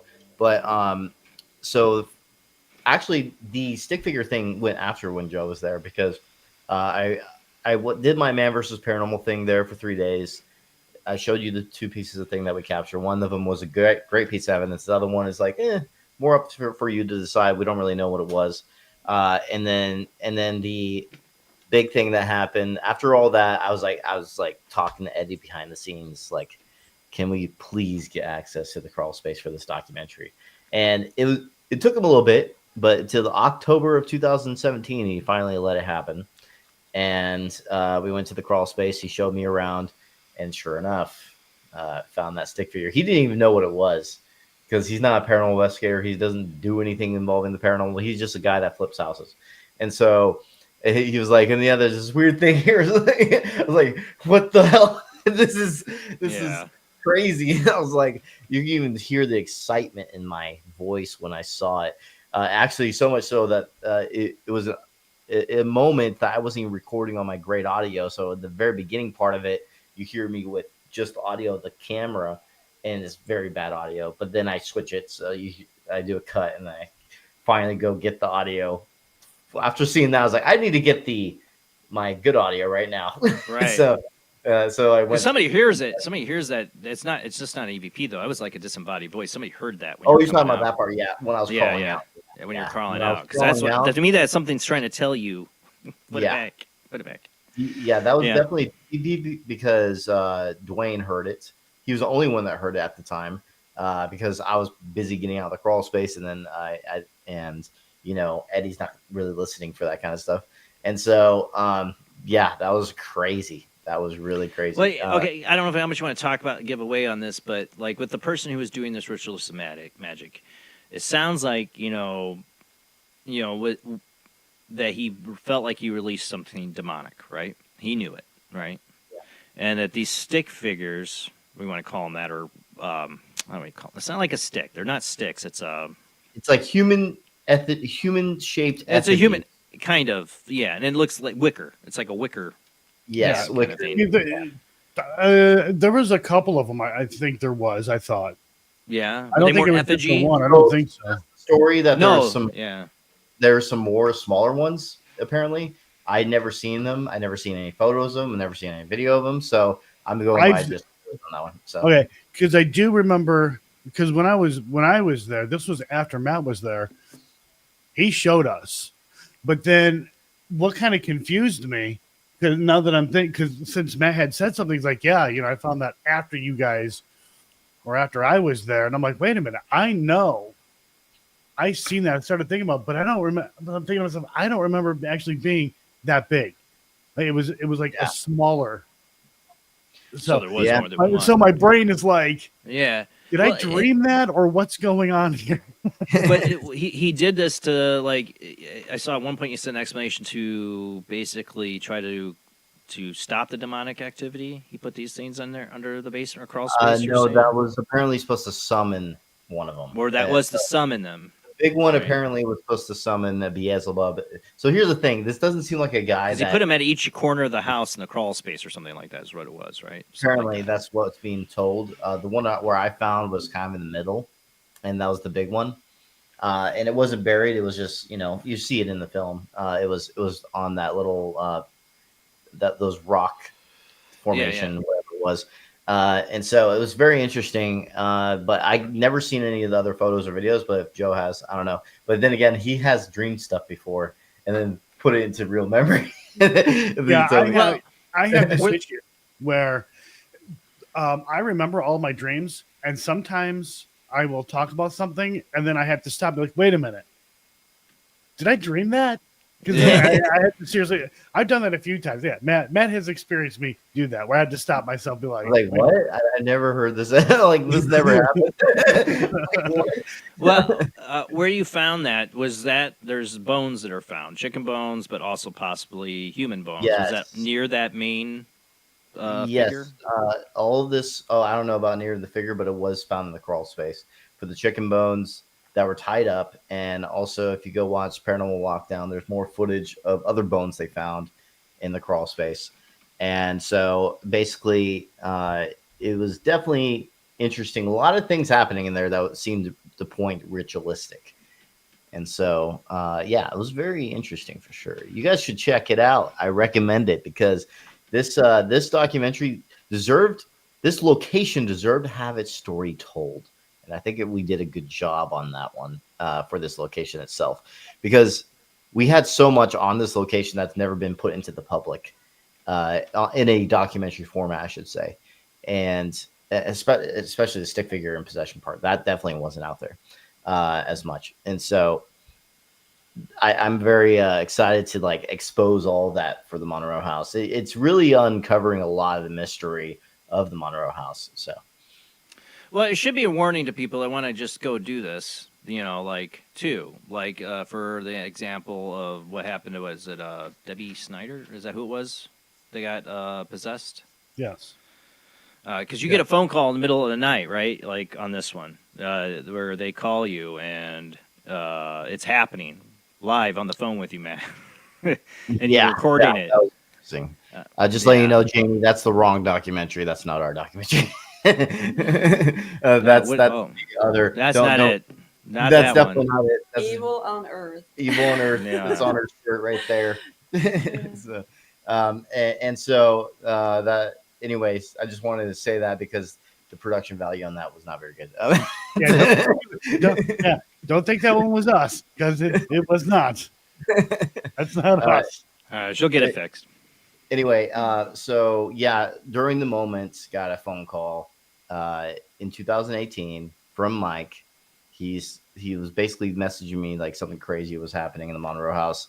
So back in the day, 2018, you were able to have an app that just automatically records your phone calls if you want to. So I had that app installed for specifically documentary filmmaking. Now they changed it. They changed the rules and everything to where you had to do this whole extra steps and everything. And it's more annoying now because now you have to set it to where it does this separate call thing. It's weird. But anyway, but back in 2018, you were able to do this. And that's what this phone call is from. It was a natural phone call. And I had the app already downloaded. And basically Mike called me and that whole situation happening. I was like, we need to go back. And so years later, decided to do a big investigation. I did go back in 2019 also, but the biggest investigation was in 2023 with the rest of the PRU and Eric Connor. And that was definitely more successful investigation based off of the activity we got around the ritualistic items. So I thought it was definitely successful in that aspect, which is cool because usually, when you're investigating the paranormal, you don't get validation in a lot of things. But I felt like we got validation in this film. So it was pretty cool. Yeah, I mean, like, one of the interesting things I saw, you did the Estes method. Yes. Yeah, and I saw him, like, kept looking at your wife, even though you know where she was in the room. She moves locations at one point, freaking her out. And all I kept thinking of, I'm a Doctor Who fan, is there's a episode from the one of the there's an episode where the kid wears the gas mask, and he's like falling around, and he's like, "Is that, or mommy?" or something like that. That's what it reminds me of. That's kind of what you're like with this blacked out eyes mask. You're trying to do it. If you want to talk a little bit about that for people who might not be familiar with that, I'm very fascinated by that method. Yeah, so it was interesting because the gas mask I like to use if I do Estes is because it gives it a little bit more claustrophobia and it looks really cool in red light. So I was like, it has a more of that claustrophobic feel, and you can't peek. Oh, so are you my mommy? That was the Doctor Who episode, right? He goes, "Are you my mommy?" That's what it looks like, the mask you have. I have never watched Doctor Who, so I don't know. But but anyway, so when with this mask, with a regular face mask, sometimes you can kind of see underneath and everything. So I want to eliminate all seeing completely. So the mask is completely sealed around you. And then on top of that, it's a little bit more claustrophobic, especially when you add the handcuffs, which I do sometimes. And so, it just because I have this issue of wanting more adrenaline, and sometimes when you get to the point where you no longer fear things, I try and push it a little bit more for me. So I decided to do that and add the handcuffs, and then do the Estes thing, and then be stuck in a location by yourself for a little while is what my goal was. But for this, it was just the mask for this one, and with the red light, which looks really cool. For film, it looks really cool. But anyway, is it a sensory deprivation type thing that you're going for? I'm interested, Matt, when you're in that, because like I have this thing, like if I give myself no light, I go black, and like kind of a meditation thing. If I put myself in all blackness or I can't see, I see things. I can see things in the blackness, like images and stuff. When you're in there, when you're doing that Estes method, are you seeing stuff in the blackness? I don't remember seeing anything, but I do. I remember being guided a lot. So like, because that's what I wondered. Yeah. So during the moments, I felt guided to do certain things, like the time I lifted my head up in the air when the praying happened and everything. Like those are all things I just felt to do. And also the thing with Helena, I felt guided in a lot of it. So it was more of a personal spiritual experience, and it's hard to explain because but it translated well on camera actually, because I didn't know where she was. She was in a complete. I never took the mask off. I have the raw footage. I can send it to anyone that wants it. So I never take the mask off to like see where she is or anything. So like if you see the raw footage, she just moves positions, and then all of a sudden I am staring at her for some reason. And what's interesting is she's the one that was the most fearful. And what I find interesting about the Monroe house, because the Monroe house is a psychological haunt, and it's going to target people that are more afraid. And so that's what I felt like happened in that situation. It was targeting her specifically because she was getting the most fear during the moment. That was creepy when you just turned and just looked at her. Yeah. How'd you feel, Helena? How'd you feel about that? I was freaking out, and like I felt like I want to run. Obviously, in the video, you can see I'm laughing, but that's like nervous laughter because I'm like, I'm gonna die. Like I don't know. You're one of those. You laugh as you're about ready to face death. Hey, that's cool, right? Yeah, she was freaked out, and you know what's crazy though is that the best part for me was reviewing the video because I didn't know anything that happened. Yeah, I was just going by what they told me what happened. And then I got home. I think I was live during the moment on my stream because I live stream my entire editing process of my films for my YouTube members. And so I was live and I reviewed it, and I was like, I actually got the goosebumps at certain sequences because I I was actually a little freaked out of how weird I was being and how accurate it was to what was happening, especially praying and the looking at her thing. It was just very strange because I never knew what was going on the entire Well, time. you were answering their questions at times too. I mean, Yeah, responding, and that's the cool part about it. And I've always wanted. I wanted to try it with me. I always want to try to do find a way to do it live on the show one night, and see what happens. For me, I want to try it for myself. Just I've always wanted to try a sensory deprivation tank for one. Altered States, one of my favorite movies. But because for me, I can get into this state if I have pitch blackness where I can see things. I can see images that are not like the images you see in your mind, like you think you see in your mind. It's like I'm actually seeing them with my eyes. And I'd love to get in that state and do that, see if I actually would see things too, besides replying what I'm hearing coming from because what you're using, what like a SB7 or something you're playing in your ear to kind of drown out the noise so that you can't hear them, right? Yeah. So what's also cool is that when it comes to doing this set, I've done it many times, and only 2 or 3 times, I've actually gotten good stuff out of it. All the other times it was just a random mess, nothing. Like you just spit out words that don't make any sense, and that's usually what should happen if you think about it, because it should be that most of the time. Because if it was by chance, it's very unlikely you'll actually get right things all the time, and this was over that amount of normal time, like a normal amount of answers being correct. It was very strange. And same with like the other 2 times. And so 3 times out of probably the 15, 16 times I've done it, only 3 of the times it was actually accurate and getting good responses. So I find that interesting. It goes to show that that's why I believe in spirit boxes, but the issue with it is that it's not evidence because so I don't use them on residentials. Exactly. So it's not evidence is the issue. It's more of if you believe in it, it's more of a belief thing at that point. So if we could find out a way to maybe use it as evidence to where we have some ideas that Justin's actually trying out. Justin's a part of Paranormal Research Unit now, by the way. And so, and I thought it was funny because I was hearing Justin's ad. I was like, he's not doing that podcast right now. I know. I got to update. But, he might come back. Neither is Heather Wade. She's not doing her show anymore, but I got to update my thing. If you want to add, let me know. But what I find fascinating about that too, though, is it reminds me in a sense a little bit of scrying. When somebody would scry looking for image and white noise of an imagery, what you'd call, could be pareidolia or whatever, but it's the mind's way of maybe giving you information that it normally couldn't by giving yourself this white noise or giving yourself this white, or an image that like looking into clouds or scrying in a mirror or black mirror, that if you give it's again that sensory deprivation, you give your mind a chance to open up to that communication in that sense. Yeah, no, definitely. I think that when it comes to scrying, there's scientific reasoning for it actually seeing those things. It's because your eye is not meant to stay stagnant.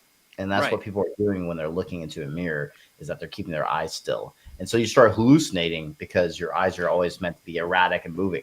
And so scrying, I feel like it's a little bit more different just because... the point of scrying that I disagree with on that is that the fact is that you just call it hallucination. But what if the hallucination is the method?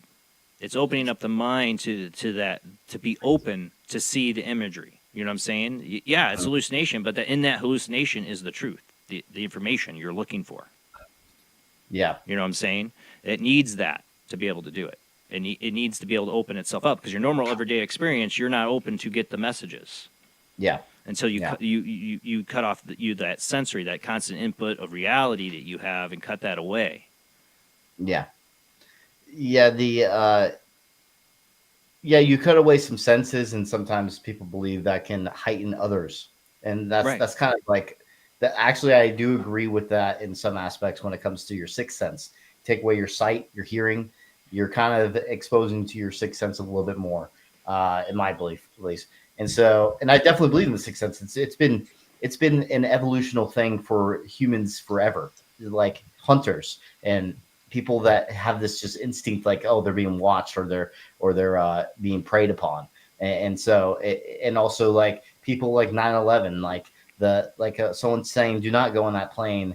I have this bad feeling or something like that. And that's happened many times, and not just with 9/11. That's what I think about. We got to go to commercial break, but that's what I think about the SX method. It opens up anybody.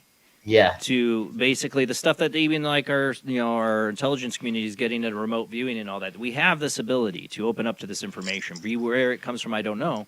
We could speculate on if it's coming from spirits or it's coming from the other side or wherever. It's just an information that's out there, but you have to open up your mind.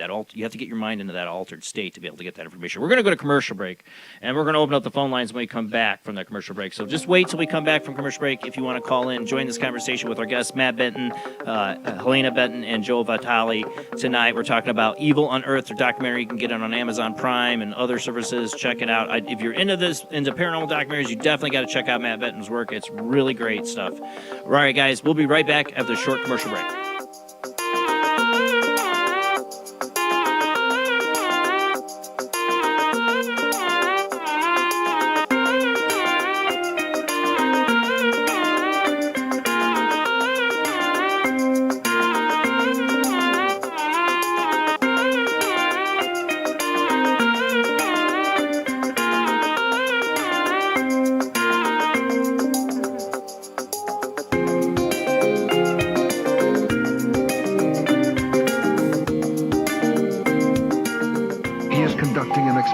Into the combined effects of sensory deprivation and hallucinatory drugs.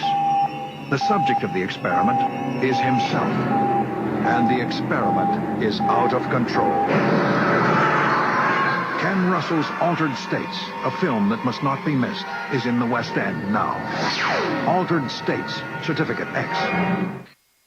Do you wish for more paranormal and spiritual content? The Paranormal Chronicles magazine is a free digital magazine crammed with the very best in paranormal and spiritual articles and features. No sign-up, no subscription, just free reading and knowledge for you. Read today at www.paranormalchronicles.com/magazine.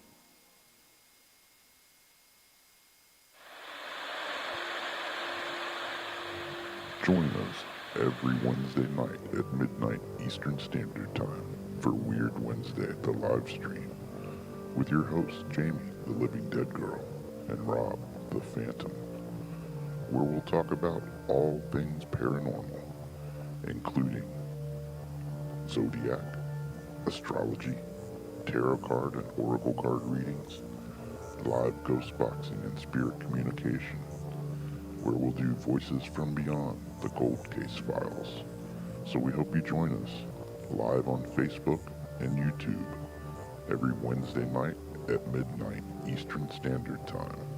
We hope to see you there. Bye-bye.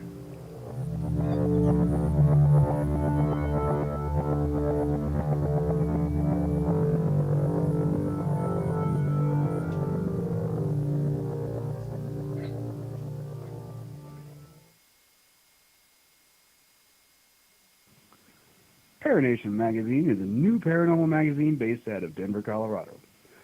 Our goal isn't just to give you the best paranormal content out there, but to promote paranormal unity. We're doing this by giving everyone an opportunity to tell their stories and to share their experiences. For more information, follow us on Facebook at Paranation Magazine and soon, paranationmag.com. I've Never Met a Dead Person I Didn't Like is the extraordinary travels of a young, alone, and broke psychic in the highly anticipated new book from internationally renowned psychic, medium, medical intuitive, and best-selling author Sherry Dillard. Critics have described I've Never Met a Dead Person I Didn't Like as an engrossing memoir, an empowering story of how a broken girl came to accept her psychic gift, a refreshing and fun read. I've Never Met a Dead Person I Didn't Like is available through Amazon, Kindle, Barnes & Noble, and wherever books are sold.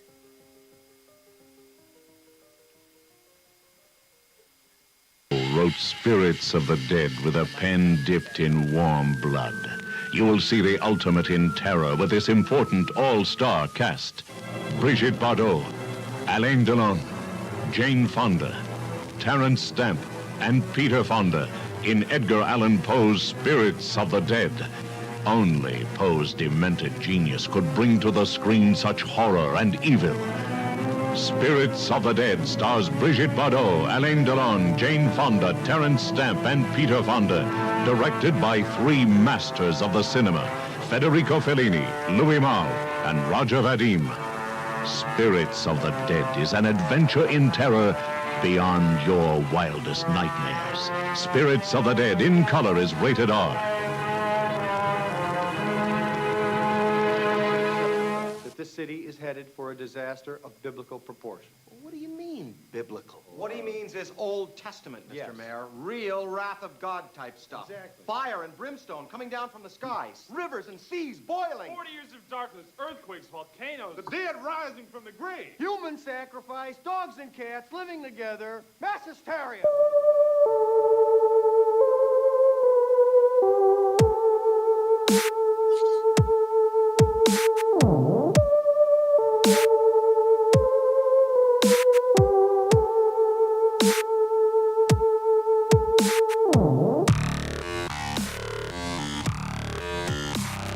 You're listening to Paranormal Soup, bringing you the weird every Sunday night.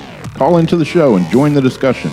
The call-in lines are 219-230-4444 or 260-225-9419 or by Skype caller ID oojblandoo or jblandparanormalsoup. And now to your host, Jason Bland. Tonight's guests are Matt and Helena Benton and Joe Vitale of the documentary film Evil Unearthed. You can check this out on Amazon Prime. I know they have it on, you can get it on YouTube for rent. If you're into paranormal documentaries, you definitely got to check out, like I said, Matt Benton's work. This is a really good one on the Monroe House in Indiana. And like I said, I've had people over the years tell me this is you want to get a good place in Indiana to go, you live there, you should go to Monroe House. I've heard that so many times. And one day maybe I will. Not right now. I don't feel like messing with the dark stuff. Like I in this documentary, you'll see one of these investigators gets their arm broken. I can't deal with that crap right now. Like I said, this stuff's real, and you gotta watch these documentaries. You know, people that do it right, like Matt does, will show you. You know, you can't play around with these things. There is a seriousness to it that, you know, these things can reach out and touch you and scratch you or break your arm. You know, it is very real. I mean, I know this. I learned the hard way when I was, 18. I got levitated up off my bed. I know these things are very much real, and you can't mess around with them. And obviously somebody was doing some ritualistic magic at the Monroe House. From the evidence you will see in this documentary. And I think when you do these kind of things, it opens up a lot of, I think, are parasitic entities that feed off of fear. And you really can see that a lot in this. We're going to get in that conversation tonight. And you can join this conversation. The phone lines are open. Call in, join the conversation. Let me make sure they're open. Now they're open. Call in, join us on the show. But let's go ahead and get back to our guest.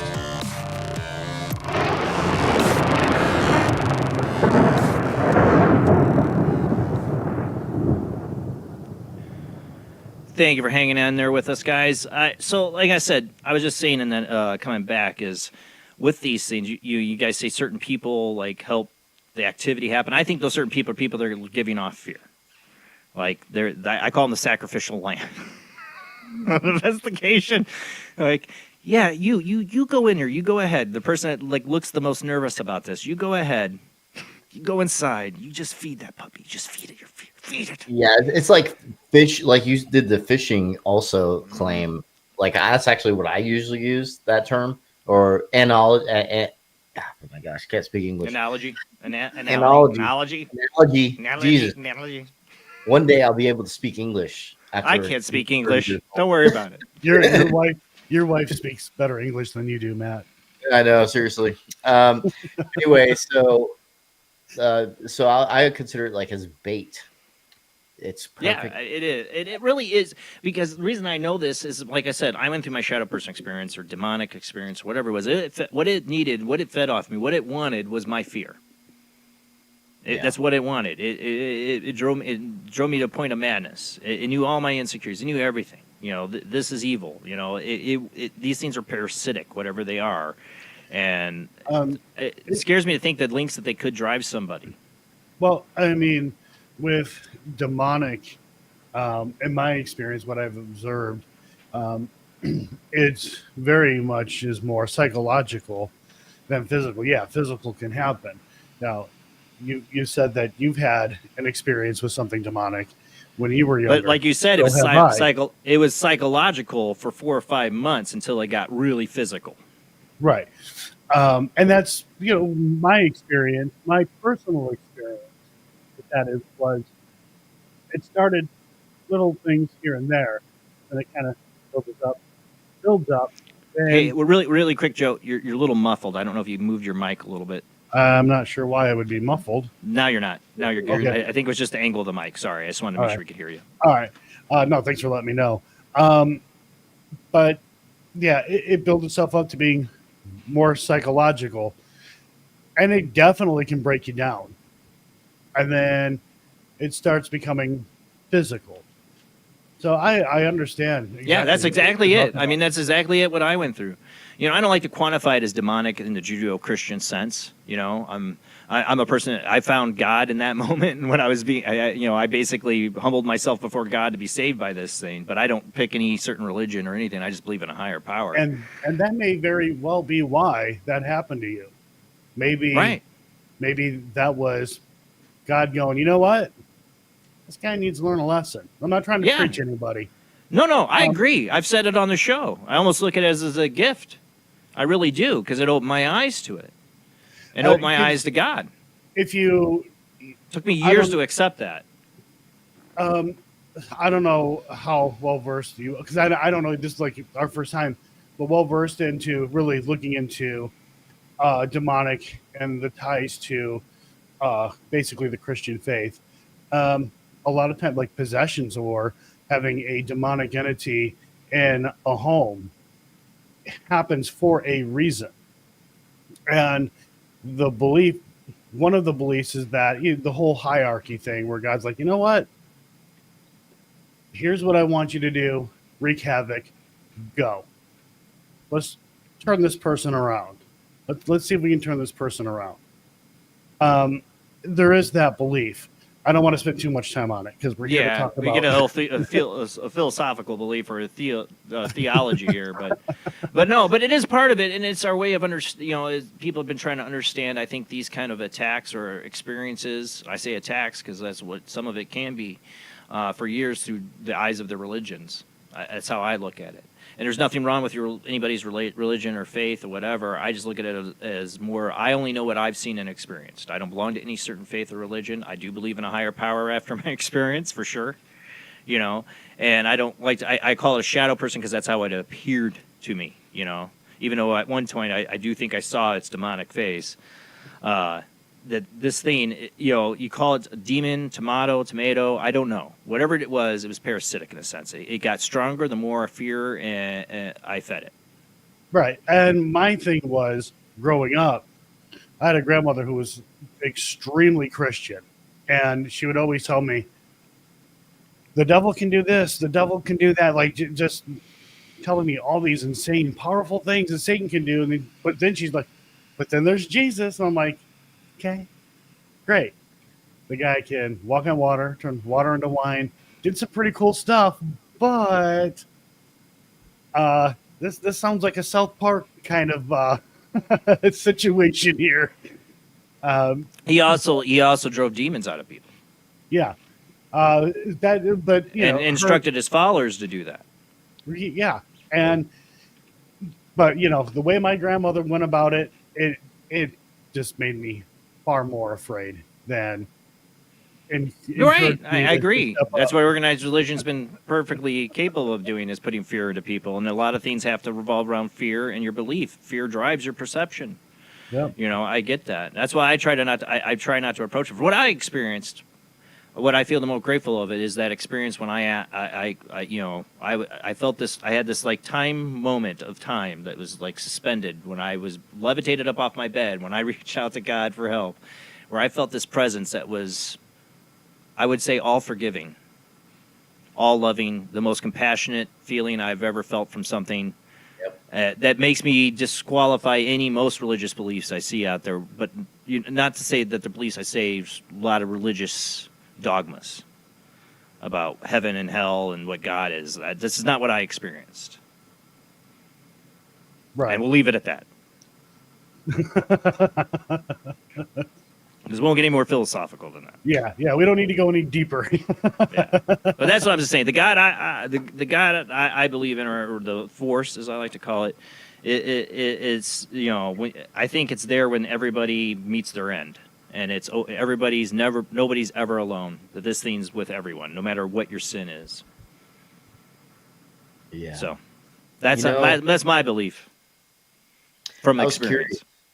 I'm curious what you guys' thoughts were on the film and your opinions on it. If you guys had your own thoughts. Well, I already told people I love it. You guys, they want to definitely check it out. But my thoughts on it are, I think you take a good in-depth look at this house, and there's still a lot of questions left. You can't answer everything that's going on. You don't try to. But you guys do your due diligence in the research, and it's interesting. The activity that happens there and the evidence that you get there is really awesome. I think is really cool. So I love it. I think people that are into this, the paranormal documentaries are going to love it, and they should definitely check it out. How about Jamie? the sound design? Out of curiosity, what do you think of the sound design? Music also. I mean, it's good. I mean, I don't know. I'm not that big of a critic about the sounds on the movie. I guess I didn't think about it. I was more interested in what evidence are you going to get in this, or what are you going to get? What's the history? Like, tell me the story. You draw people in. That's what's good. You draw people in. You get people so invested in finding out what is this about. I don't want to say too much. I don't want to give it away. And the sound helps draw you in at the certain moments, and when you're kind of waiting in anticipation, and it all fit together really nicely. I mean, let's be honest. The best part of the documentary was the credits, where it plays Crow, Judas, and I's song. Come on. Hands down. No, but I think people are going to really enjoy it. They're into paranormal documentaries like this. They're going to really love it. The real stuff. Because that's my problem with paranormal TV shows. I mean, I'm going to be on one coming soon where they do reenactments of the stuff. Like I love a haunting. I love that, and it has the reenactment and actors and all that stuff. Careful how they're going to show you. Remember what they did to what's her name? I know. I'm not looking forward to it. Super good-looking stud on there. No, it'll be AI. It'll be AI recreation of me, and that's I like, right? I'm a little bit nervous about it. Are I'm you not serious? a big fan They're of doing it. AI? Yeah. Oh, Who needs actors? Who needs actors anymore, man? Oh, I don't know what if I was always uncomfortable with the idea of seeing some other person play me as like the actor in one of these shows you see in a haunting or whatever, because I hate like the recreations of these things half the time. Like I didn't ever want to see that of my experience, and I'm like, oh, AI, is that any better? I don't know. For real? Are they going to use your actual image of you for the AI? I believe so, because I had to give them pictures. That is. You gave them your likeness? Oh, you just sold I'm your super soul. curious. I know the contract is I signed. I read it. It's just for this, and they cannot use it for any other show. Of course not. But they just said they are going to do it. I'm just kidding. Right on. Just kidding. But it's not about me. It's about you guys. I'm just saying, like, I'm never really comfortable I'm with the getting old. reenactments. I like the real. Get off my lawn, people. Yeah, but I like getting to see the real stuff happening in the investigations and the experience of the people and all that. I like to see the real people talk about their experiences. Like, and when I watch a haunting, the best part is the person telling their story, not the reenactment. Exactly. And I've had a lot of those people on the show. Accounts. Yeah. If you notice on our documentaries, we don't use any reenactment video. Right. No, you guys go back and get the actual people and the interview. Just tell me what happened. I'll take the person's word for it. You don't have to reenact it. But I get it. It's what they do with the shows. And I love A Haunting. Don't get me wrong. I love that show over the years. I think reenactment's fine as long as it's fitting. But like for us, for documentaries, no, it's not the same. It takes you out of it, in my opinion, Yeah. of what a documentary should be. Because Then you're just telling like a story, man. You're portraying it as real, and so if you're adding reenactments, then you're already being suspended of the belief of it being real when it is 100% real. What you're trying to show, and so it's like, why do you want to give people an idea? Oh, they hired actors for this thing. It's not full documentary, in my opinion. I feel like true documentaries just show all real footage and photos and all that. Yeah, So. we And then you have feel like we were there mockumentaries. with you as you're uncovering this. Oh, I would love to do a mockumentary. But I hate the ones think like The Fifth Kind, like, or whatever there was. That piece of crap, Fourth Kind. Oh, sorry. Go ahead, Joe. Yeah, I think it would be funny to do a mockumentary. I think we could really do a good job of doing a mockumentary on something paranormal. Oh God, yes, that would be hilarious. I think it would be hilarious if I could direct a movie, because I went to film school. I wanted to do like fictional films. Like I would do a total paranormal mockumentary film. Oh yeah.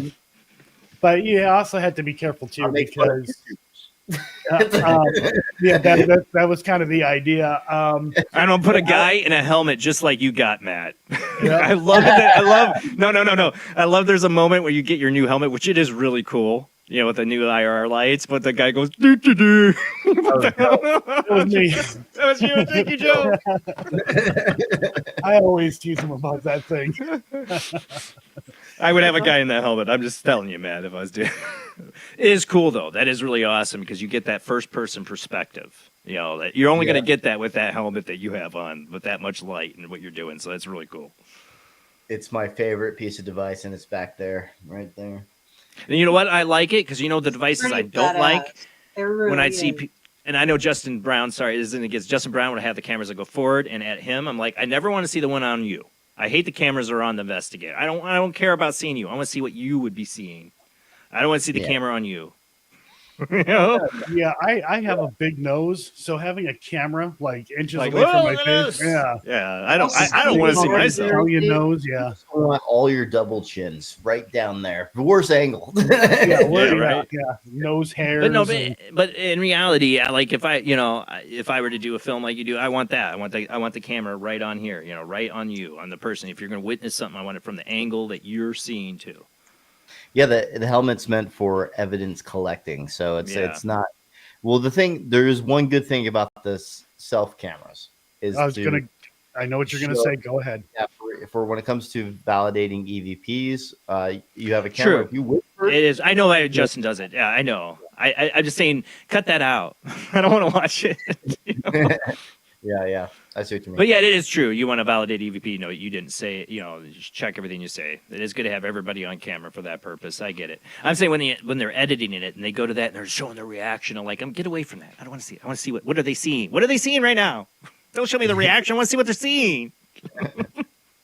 Well, there was a moment where I was using Justin's footage and I used a little bit of my brain's going blank. Derek's. Have the heart issue he had inside the Monroe house when he was possibly attacked, and so I was using that because it was showing him in pain and everything. So it was like, he was definitely in pain. Yeah, and you couldn't see there wasn't anything physically around us going on. It was what he was experiencing. So I showed get his that. face. Yeah, no, I get that. I'm just picking on you guys that always have the camera and you're like the rig has got the camera on you, the camera goes there, camera go there. It's like I just want to see you right through there. I just want to see what you're seeing. Just like there's so many the old ghost hunting shows would do that. They spend half the show with the camera on the guy's face. I'm like, oh come on, I want to see what's ahead of them. Yeah. But you know what? My I don't know. It sounded like a cat, probably. Jamie. Oh. Yeah. Just my cats. Yeah. Bootsy. You get my cat too. She'll sit right at the top of the stairs. She's not there right now, but she'll sit there. It's really weird. She'll sit there and wait. I don't think cats know when your show ends, right? But mine does. She'll sit there and wait. As soon as the show ends, meow, meow. I'm like, well, thank you for waiting. Yeah, my cat's evil. I leave the door open. Jason's cat is trained for quiet on set. I guess so. I didn't train her though. Usually she's pretty mean about everything else. She just knows the body language. Oh, he's done. He's gonna feed me now. Yeah, she's just learned. Sometimes you've heard her on the show. Sometimes you'll hear her on the show though. She's tired of waiting, and she'll start meowing at me, time to feed me. I'm like, not yet. Not show's not over, girl. But that's cats. But anyways, we're getting off topic. Sorry. But on this, with the camera, I love that you had that whole helmet thing we were talking about. If I were to film, I'd put cameras on everybody on their head, so they'd be my little like an Alien when they got the cameras on the soldiers. Yeah, I'd send them out to do a thing. It's funny you mentioned that because I'm getting a helmet just for Joe, and it's going to be attached to him, and he can't take it off. There's going to be a time, and he's not going to know this until it's too late. I'm going to put a pinwheel on that helmet. It's going to happen. It's really cool, though. It is a really cool helmet, though. I got to say, they did a really good job of that updated one that you got. Yeah, I'm pretty jealous. That's pretty also nice. Part of our team now as our engineer. So, yeah, it's definitely increased the quality of our gadgets for Paranormal Research Unit for sure. That's pretty cool. Yeah, and I love the gadgets. I love all that stuff. But when it comes down to these things, a lot of it always comes down to people's personal experiences and what they're feeling and happening to them, especially in these kind of situations, these kind of hauntings. The door opening is really cool. Like, you have that totally locked. I'm not give that a total. Let's give too much away, but things like that are really cool. Like physical evidence, EVPs. I'm a huge EVP fan. You got some great ones in there. The baby crying. People, wait till you hear that. There's stuff with that. A lot of good evidence on that, but a lot of it is the way people are feeling. Like, you have the possession thing is so interesting with what happens there and scary. Like I told you, I had Judy used to be on my show. I'd always scare the hell out of me. One of the last investigations we ever did, she had a walk-in. Like she was not herself. She was actually like snippy and like. The thing is, she didn't remember any of it hardly at all the next day. Like, once the walk-in happened, like, most of those memories were gone. She went home that night. Somebody drove her home. She didn't remember the drive home, like, stuff like that. It scared me, It was like, you don't want that. I mean, she's, Judy was getting up in age, and I want, these things happen. You end up, just so you know, people, go sticking around with these things. You could have this kind of experience like she did. I actually had an experience where I don't even remember, like, there's a block that I don't remember. Now, I was with Justin Brown, his team, and we were doing the Monroe House and a couple of other places, and there was something that had happened, and I'm like, I don't remember this.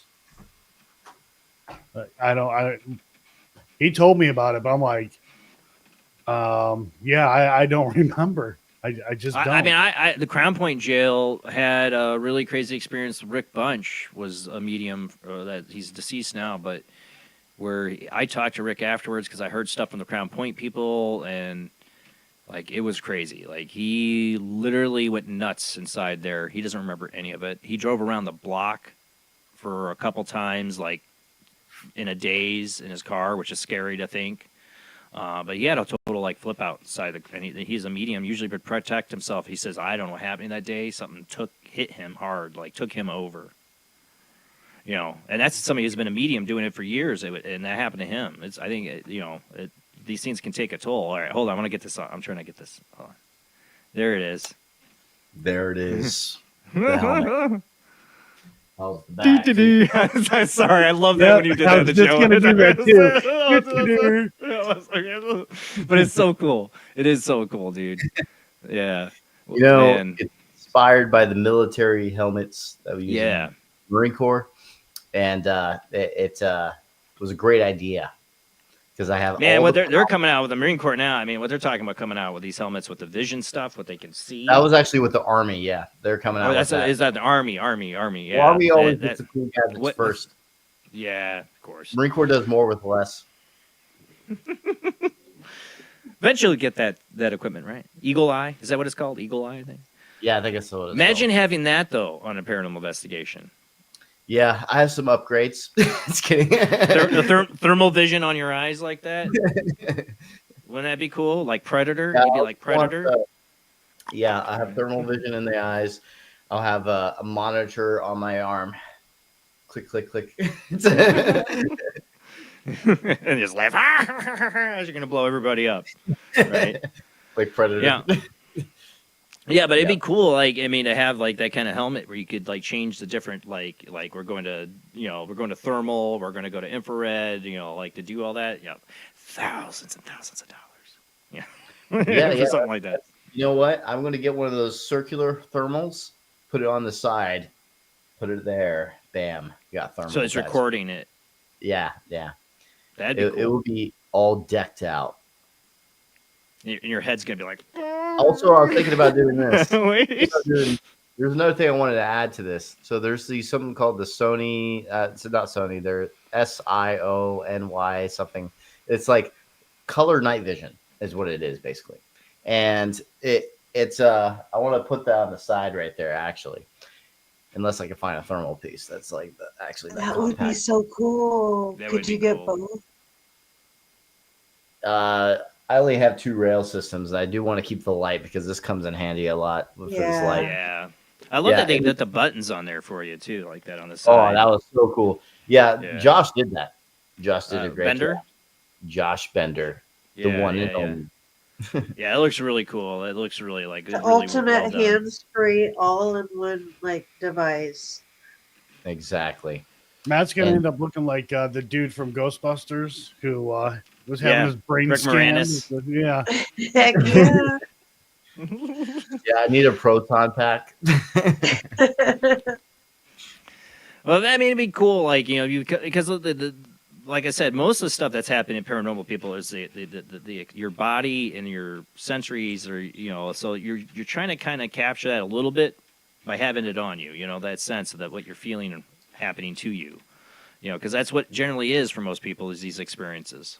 It's not all just, you know, there's, you know, things being thrown across the room or stuff like that. You know, it's this physical experience that people have in these locations. And I, you know, the biggest thing you guys do like EMF stuff on, you know, everybody's, you know, talk about electromagnetic. I don't know if it's proof of entities or paranormal, but what I do know is it definitely affects humans. You know, there's definitely people that are more sensitive to electromagnetic activity. Now, does the paranormal feed off of that? Do entities feed off of that? Maybe. Too? And makes that activity more? I don't know. But it definitely affects people. Though that's for sure. Actually, I even have my own personal evidence of that. So do I. I got my door wide open right now. I don't know why. I'm guessing my wife didn't latch it, so I don't know where she's at. I'm gonna have to go get that. 'Cause my door's like wide open. This is like the Monroe house. I'll be right. Talk amongst yourself. Drink your coffee. I'll be right back. Delicious coffee over here, guys. Watered down Red Bull. Yeah, just some black coffee. Anyway, that in the fridge. Yeah, I need a lot more.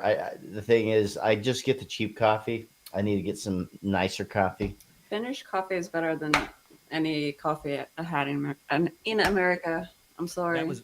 You haven't had much of America. Well, I mean, some. That was weird. That was weird. It was locked. I'm guessing it wasn't closed or latched all the way, but that was weird. It just, I'm like, why am I suddenly feeling a cold breeze? Just summon the YouTuber and blame a demon. It's windy outside. It's freaking a snowstorm out there right now. Like I said, it looks like The Shining. It blew it open. Crap here. Gosh, it was beautiful here today. Oh yeah, rub it in, Jamie. Rub it in. Breezy out by the pool. All right, sorry, I got distracted by that. Like I said, I can feel the cold air. I'm like, what is going on? And the door's like front that I can see is wide open, and it was locked. But I'm just guessing it wasn't latched, and the wind blew it. But okay, where were we? Well, someone in the chat was asking what's the name of this. It's called the Paratact 2.0 helmet, or Paratact helmet 2.0. So this is there's another older version, which I'm going to do a video on the older version so people can make it themselves if they want to. But this one is a one of a kind. It will never be made again, except for Josh Bender making this for me. So I'm lucky. It is really nice. I think, I mean, I'd love to put people like, you know, you guys do like the 3 days or whatever. Put people in 3 days, but like have like where they have, I'd hate to make people wear helmets, but where everything they see is being monitored. But not only that, their vitals are completely monitored. Yeah. Like where we can monitor their vitals and everything, and like have it in a whole database from, you know, with the whole experience of being there and footage and all that recorded, documented. I already have it all recorded for me. Right. I mean, for everybody though, I would love to have that like with a group of people. Yeah. You know, I should have one on Joe, and it's going to show that he's having another heart attack, and then Joe What would it- Joe You had a guys heart are gonna attack. be you guys are gonna be reading that, so I'll be like, this is confusing. What is going on with Joe? Well, just think about this. There's a moment where that whole possession happens. Yeah. Right? Imagine if you had everybody, including her, monitored at that moment. They're getting a big, strong whiff of sewage smell or something like that at one point, and like, be interesting to know what, like, right, but like, and if you had it all timed, like data logged, like at this minute, this is where their vitals were at before the sewage smell. Like, if there's like, it'd be interesting just to see if there's any, like, you know, like everybody's reaction to something, how that plays out, you know. So interestingly, last time I was at the Monroe House, I've always wanted to ask Eddie this, and I had always kept forgetting. But finally, they clicked, and I asked. But a lot of times, well, yeah, most of the time when I go there, Eddie doesn't actually come to the house. He's like, yeah, just, you know, here's the code. There you go, whatever. But he was there the last time I was there, and I asked him about the sewage line because that was, you know, one of the claims was having that smell. And where people are smelling it, just so happens that the sewage line runs right through where people are having these smells. Now, that's an explanation, but it doesn't account for other smells that have happened in the house in other places in the house. I mean, this wasn't in the documentary, but Eric and I think at one point, Matt, if I remember correctly, Matt did come in. We smelled wet paint, like fresh, wet paint. Yeah, it has a distinct smell. And it was only concentrated in just a small spot. So if I was to move over like a foot or two, couldn't smell it. Yep, I remember this. So I don't have an explanation for that. Has anybody else ever smelled wet paint like that before? Not to my knowledge. Yeah, there is people that have smelled cigar smell or something like that in the building before, and I haven't experienced that personally, but I've heard of it happening. Yeah. Actually, what's also interesting, the Harrisville farmhouse, people have smelled like burning fire or like a campfire or something like that inside the building, and it was Carolyn Perrin that mentioned this, and then we also experienced the exact same thing when my personal experience happened.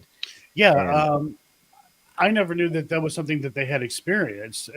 It was after Matt had his experience. Bill and I were up there and we're like, you smell that? Like, it smells like, you know, campfire or something.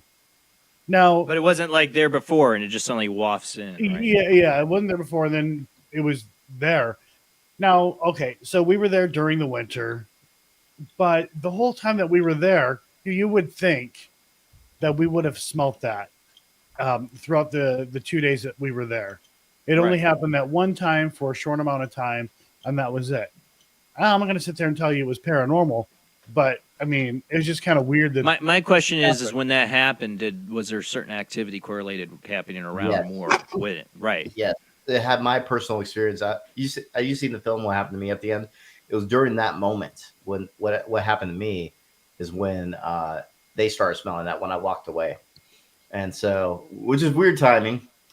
And then I didn't know about this until editing, and I forgot to mention it in the film because it was something I was going to, and I just completely forgot about it, which was Carolyn Perrin also experiences the same thing of some fire smell. And so, and she couldn't identify it. This is all on audio from the 70s. Yeah. When this happened from Ed Warren's recording. And so they've experienced the same thing. And Joe didn't know about it, and Billy didn't know about it. And they're the two that smelt it at the time.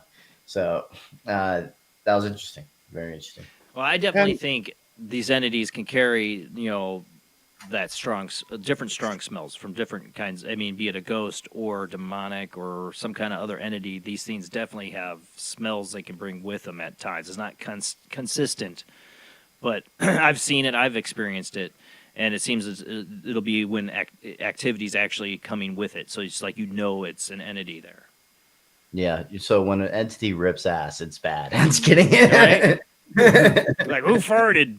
That's what like the sewage thing is, like, the rotten smell or whatever. Sometimes, the people have described happening. I had a friend's house. It was crazy stuff that they had happen there. And one of the things they would know is if they got this like kind of like sweet rotten smell, they were dealing with it. They were dealing with the bad entity was back. Yeah, the bad entity. Yeah. That's what they called it, I'm saying that's what I was saying, that they had different things going on in this house. I had Oh, a yeah, cake thrown at actually me. very highly reported. Sweet rotten smell. It's very highly reported for the smell of sulfur when it comes to demonic hauntings. So, yeah, that's true. And it happened at the Monroe house for those smells before. So I find that interesting also. Actually, I think it's mentioned during the possession audio, actually, that someone smelled like that rotting smell. So it was. I've experienced. I know. Was weird.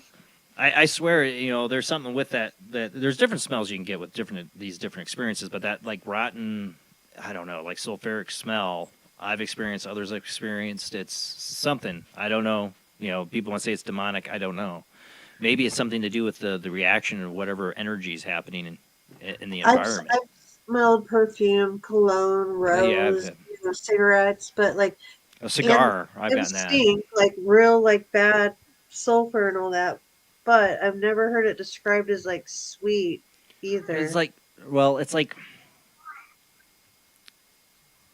I don't know what to say sweet. I don't know. It's like it's pungent. It's like you got the rottenness, but there's like I don't know, like a pungent, like something. dirty diaper smell or something. Is what I don't a lot know. of people explain.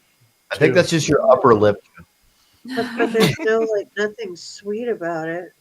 Well, it's not. I don't know what to say. Like it's not like like where's the sweet? Not sweet. Maybe sweet wasn't the best word to use, but it's like it's not like your garbage smells I'm bad. just teasing you. It's not like your garbage smells bad. It's like this. I don't know.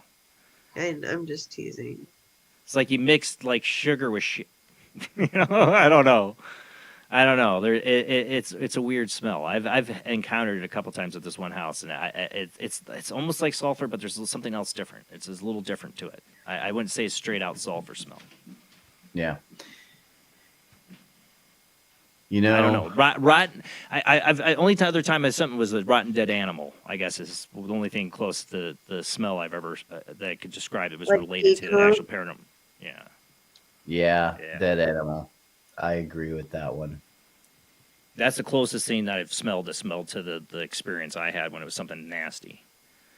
That wasn't a dead animal. And what makes it in the air change make that smell happen? What's going on there? Why is it that smell? Is it just because it's evil or whatever, or is it something in the environment? Yeah. Sometimes not everybody will smell it, and sometimes they will. It's like, how come only some people are smelling Right. it? We've talked about this on the show before. Yeah. Right? Because that some people smell it, will smell an entity, while the others are like, I don't smell anything. So right. So it's like the smell's not really there. It's just something being cued in our brain to make us think it's there. Is that something telepathic? I don't know. And then sometimes everybody's like, "Oh shoot!" Yeah, yeah. That's actually. Here's why. Yeah, pull out the flare cameras. When brain surgeons are messing with the brain, sometimes they have residual smells or something being triggered when they're messing with the brain, and so I find that interesting because what if it is brain related? That would be weird. That more than one person is experiencing in one spot. Right. It's triggering something between people's, that it's there's no smell there, but it's triggering something in our brains to smell. Yeah. When some brains aren't triggered. Yeah. When they're poking parts of the brain and it makes you do certain things and they want you to stay awake during it. So they know that it's not messing anything like up. that scene in Hannibal, right? Or is it? I don't know. Or is it Hannibal, the movie? Ray Liotta. You ever seen? That'd be crazy just knowing that your brain's exposed. That'd be so cool. Oh, seriously? Ew. See the ending of Hannibal. Sorry, spoiler alert. Hannibal has Ray Liotta there with his brain open and he's feeding it to him. Yeah. It's like a little cap. Yeah. Yeah. Yeah. Gosh. You Yeah, know, but I'm just saying, what are they doing to trigger that? Or, this is something, like I said, it's like, again, going back to EMF and the different things that affect us physically, Telepathic. or affecting our brain and I'm not saying that stuff isn't real. I'm not saying that. I'm saying that what it's doing is triggering something in our brains to communicate to us, a smell or a thought, or even make us see something one person sees and another person doesn't. Yeah. I mean, would you guys get? I mean, Like with one of the things I find abductions. one of the things I find interesting in your the crawl space footage. I don't know if it was your footage or another team's footage, or the black thing moving in the crawl space. Now that could be an animal. Yeah. That could be an animal or something. I don't know. But when I'd seen I've seen a full shadow person. I've had that whole experience for 4 or 5 months. This thing, but sometimes, I've had people describe seeing these things slither on the ground too, and that's what it kind of reminded me of. Yeah, yeah. I've scared a few people with that sequence. Patricia's one of them, and so it's funny because the sound design, I was very particular about that, and that's one of the sequences I keep being told that scared them. And same with the door sequence. It is. I mean, because you see something moving. You do see something moving. It's undeniable. There's something there. It's either an animal or something else.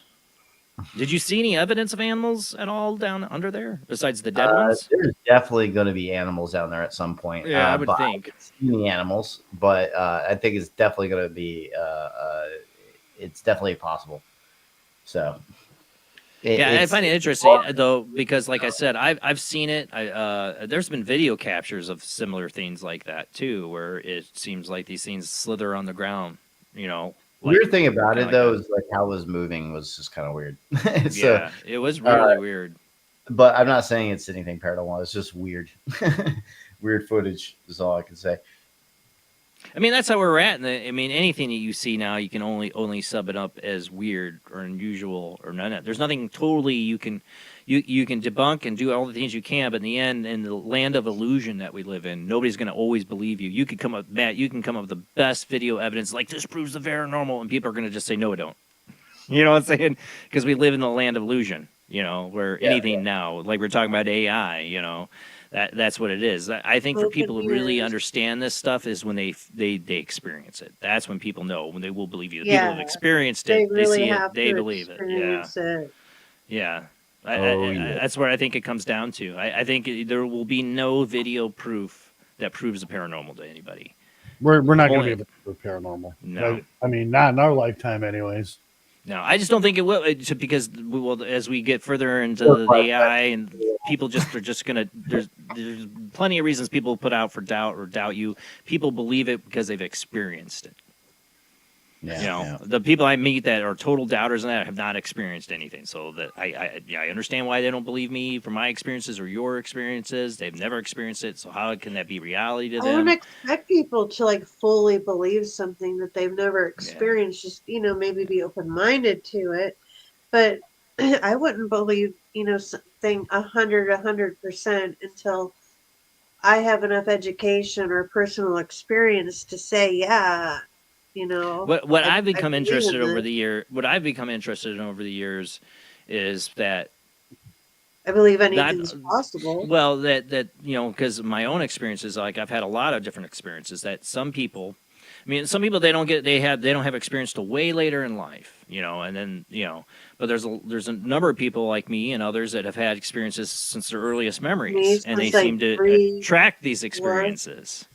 That some people are either born or maybe from where their environment they grew up in or whatever, or just more susceptible to seeing or having these experiences. Yeah, definitely. I think, what's funny is that most people I talk to in everyday life has had at least one experience in their lifetime. Most, I would say. So, and if you go look at the Pew Research Center survey, they have it was around 60-something% of people that believe. We talked about it I think the week before. We talked about the recent study on that. It was more 67. Yeah. Oh, really? I didn't know it was recent. Another one that's recent. That's cool. So there's another reason, but it was about 60% have had some kind of paranormal experience.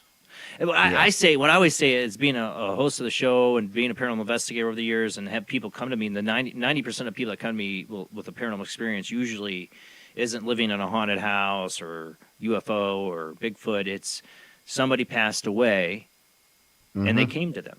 They came to them in some shape or form. I've had that experience personally too. And to me, those are some of my favorite experiences. Yeah. People get into it. They lost a loved one. They want to understand, or they're fascinated with it from TV, or they're just like us that have had it forever and they're just trying to understand. But I think that most common paranormal experience is that loved one passed reaching out to somebody. So I've had this happen to me twice. My grandfather passed away. Show him where he touched you, Joe. Just kidding. No, Matt. My grandfather passed away, and I dreamt that my grandfather came to the house, and he said, "I have to be quick. I'm just here to see the great grandkids. I have to go get somebody." I am not kidding. My great uncle passed away. I had no idea it happened.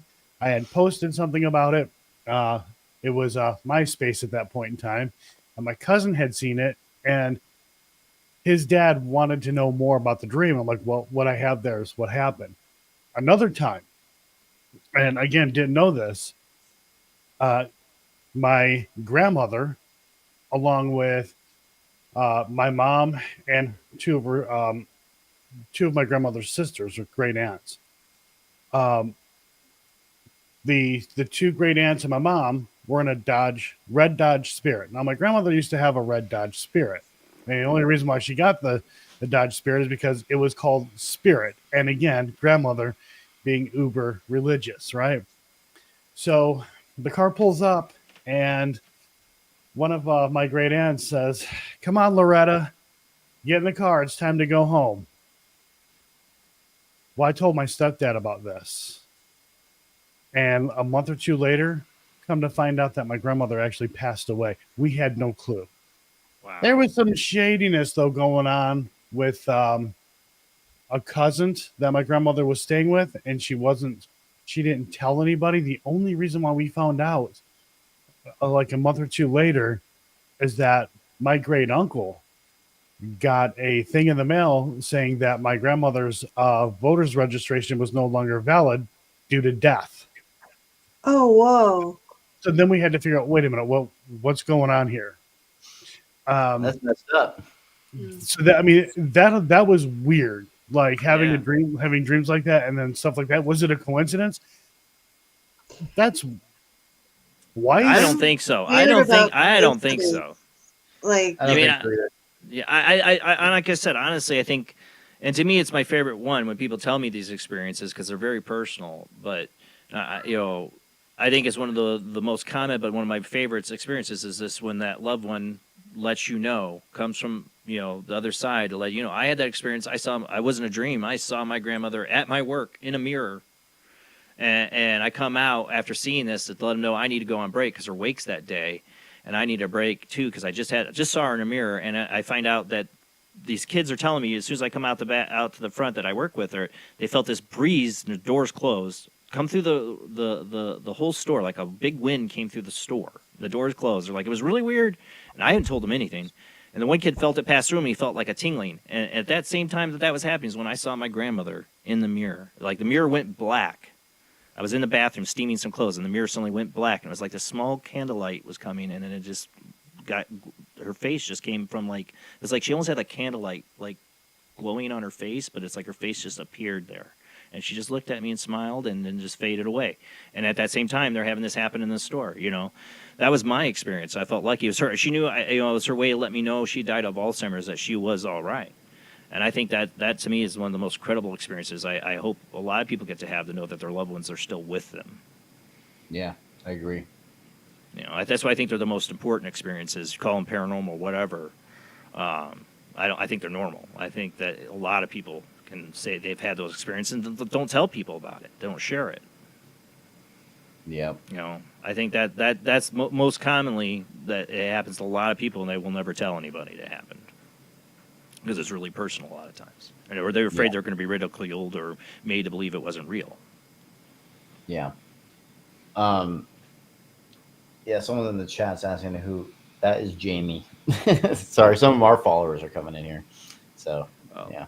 Yeah, that's Jamie. Yes, one of my co-hosts. We couldn't have Rob tonight. He's just as beautiful.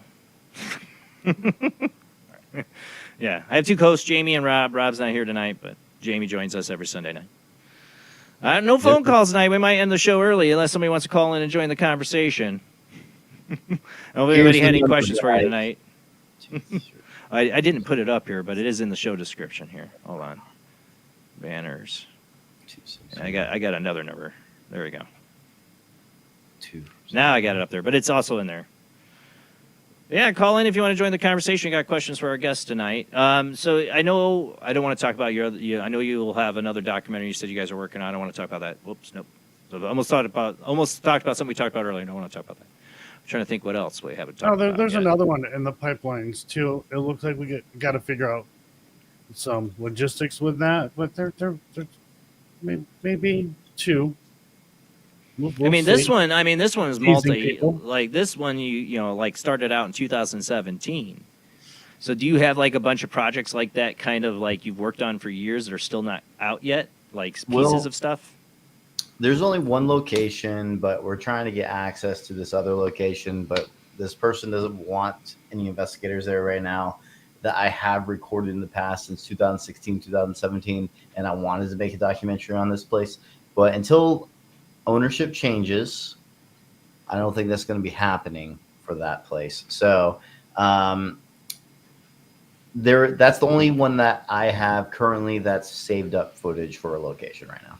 And our future documentaries are stuff that's going to be newly filmed. So at the moment, I mean, but I think that's what made this cool, though, is that it went on the Evil Unearthed, that it did span so many years. I think is what made this documentary really cool. And that's because of Eddie allowing us to do that. Eddie's the biggest reason, because getting that much access and allowing to keep visiting over and over again. And plus, it helped that I was close by, too. So at the time, I was like only 15 minutes away. So it was pretty close to where I lived at the time. So I kept going back. And then I felt like after capturing enough evidence, I was like, okay, let's do, while in the Marine Corps, I was like, let's do one last final big filming session at the location, make this into a documentary. And then we did that. And what we captured in 2023 is basically what turned into the film. And then 2024, I filmed a couple other sequences with Michelle Belanger and also the anthropologists and archaeologists. Those sequences were filmed in 2024. So yeah, it was a big project of over time. A lot of time has been spent on location and investigating and researching. So many hours, and over about 400 hours of editing. Like I was editing for a year and 3 months for that film while in the Marine Corps. So I basically had only 3 to 4 hours of sleep every single night, and except for the weekends. And my watch detects that, so you can see how bad my sleep was. It was pretty crazy. So I basically didn't sleep much at all for a year and 3 months. That's crazy. Yeah, and then you get into a new one, you're going to have new footage or new place location. Just wait. You're going to have no more sleep. Well, the difference is that I won't be in the Marine Corps for the next. You won't be in the Marine Corps, at least. Yeah. That'll free up your time. Yeah, I will. Yeah. Well, all right, guys. I'm looking for a phone call. Got a phone call? Anybody calling in? Otherwise, I'm going to end the show a little bit early. We're getting any phone calls? Sky, call in. Call in now, Sky. Julie, call in. No, but it's cool. I think people got to check it out. They got to check out your other documentaries, too. What's your website people should go to? ParanormalResearchUnit.com is the team name, and it's our website. It has some stuff needs to be updated still, but it's mostly updated. But it has the films on there where you can watch. It has some of the other team members' films, like Jimmy's is recently coming out on, I think, the 11th, right? I think it was the 11th, right, Joe? for Jimmy's documentary? Either that or we're getting it confused with the Blu-ray. That's another thing we should mention. If you want to buy Evil Unearthed on Blu-ray, it's going to be available at Walmart.com, BestBuy.com, and BarnesandNoble.com. All those places. People still buy physical media? I Yes, just go saw for it on it. Do it. Amazon. I'm not so sure. Hey, yeah, it's available on Blu-ray if you guys want that version too, and it's pretty cool. People still buy physical media? They should. They really should. I prefer physical media. Yes. Here's the thing: physical media It is really still should. Physical media is still the best way to view if you care Oh yeah, about quality. because you own it. You own Yeah, it. that too. I buy 4K discs still. I still buy 4K Right, discs. because you own it. Yeah, exactly. Yeah, because that's killing if something happens and you own a movie, then they can say, "Oh, you don't own this movie anymore." Right. If you have the physical copy, it's yours. Like Same with EA gaming. is doing to our games now Yeah, that that's what I there's said, no like more gaming. software. Well, look what Sony did with They one all of their done. streaming services. They're all doing it. Yeah. You will own nothing and be happy. Exactly. Oh, you're paying for a license. We're paying you to allow you to watch this for as long as we think you should. Yeah, exactly. All right, guys. Well, I'm going to end the show there, so we ain't getting calls tonight. You guys wouldn't call in and talk to us, but it's lovely having you guys back on the show. That one thing we talked about before the show, that hopefully you got project you get going, let me know. I want to I want to get you on to talk about that. I've been interested in that since I was a little kid, and my mom told me about that. I can't tell the audience, but you know what we're talking about, what you guys are looking into. Let me know what you guys got going on with that, because I'm totally super interested in having a whole show on that. So let me know. Thank you guys so much. Come on. Go ahead. Next time, come on about that one. All right, but check them out. Evil Unearthed, like I said, Amazon Prime. What was the website again? There's also evilunearthed.com website. Also, there's two websites. Evil Unearthed. Okay, but you have your main. You're also your main website too, right? The team name website also paranormalresearchunit.com, and then also evilunearthed.com. There's two websites available right now. All right. Well, thank you guys. You've been awesome. We'll be back next Sunday, same bad time, same bad channel, with Chris Berryman. We're going to talk about the N1 sessions, channel messages from multidimensional collective. We're going to get what the aliens are telling Chris Berryman next Sunday, 10 p.m. Central, 11 p.m. Eastern, 8 p.m. Pacific time. Check us out on Facebook, YouTube, and Twitch. Don't forget to follow and subscribe. Thank you to all our Patreon and YouTube channel members. You do help pay the bills for the show. Thank you so much. All right, guys, have a great night. See you next Sunday.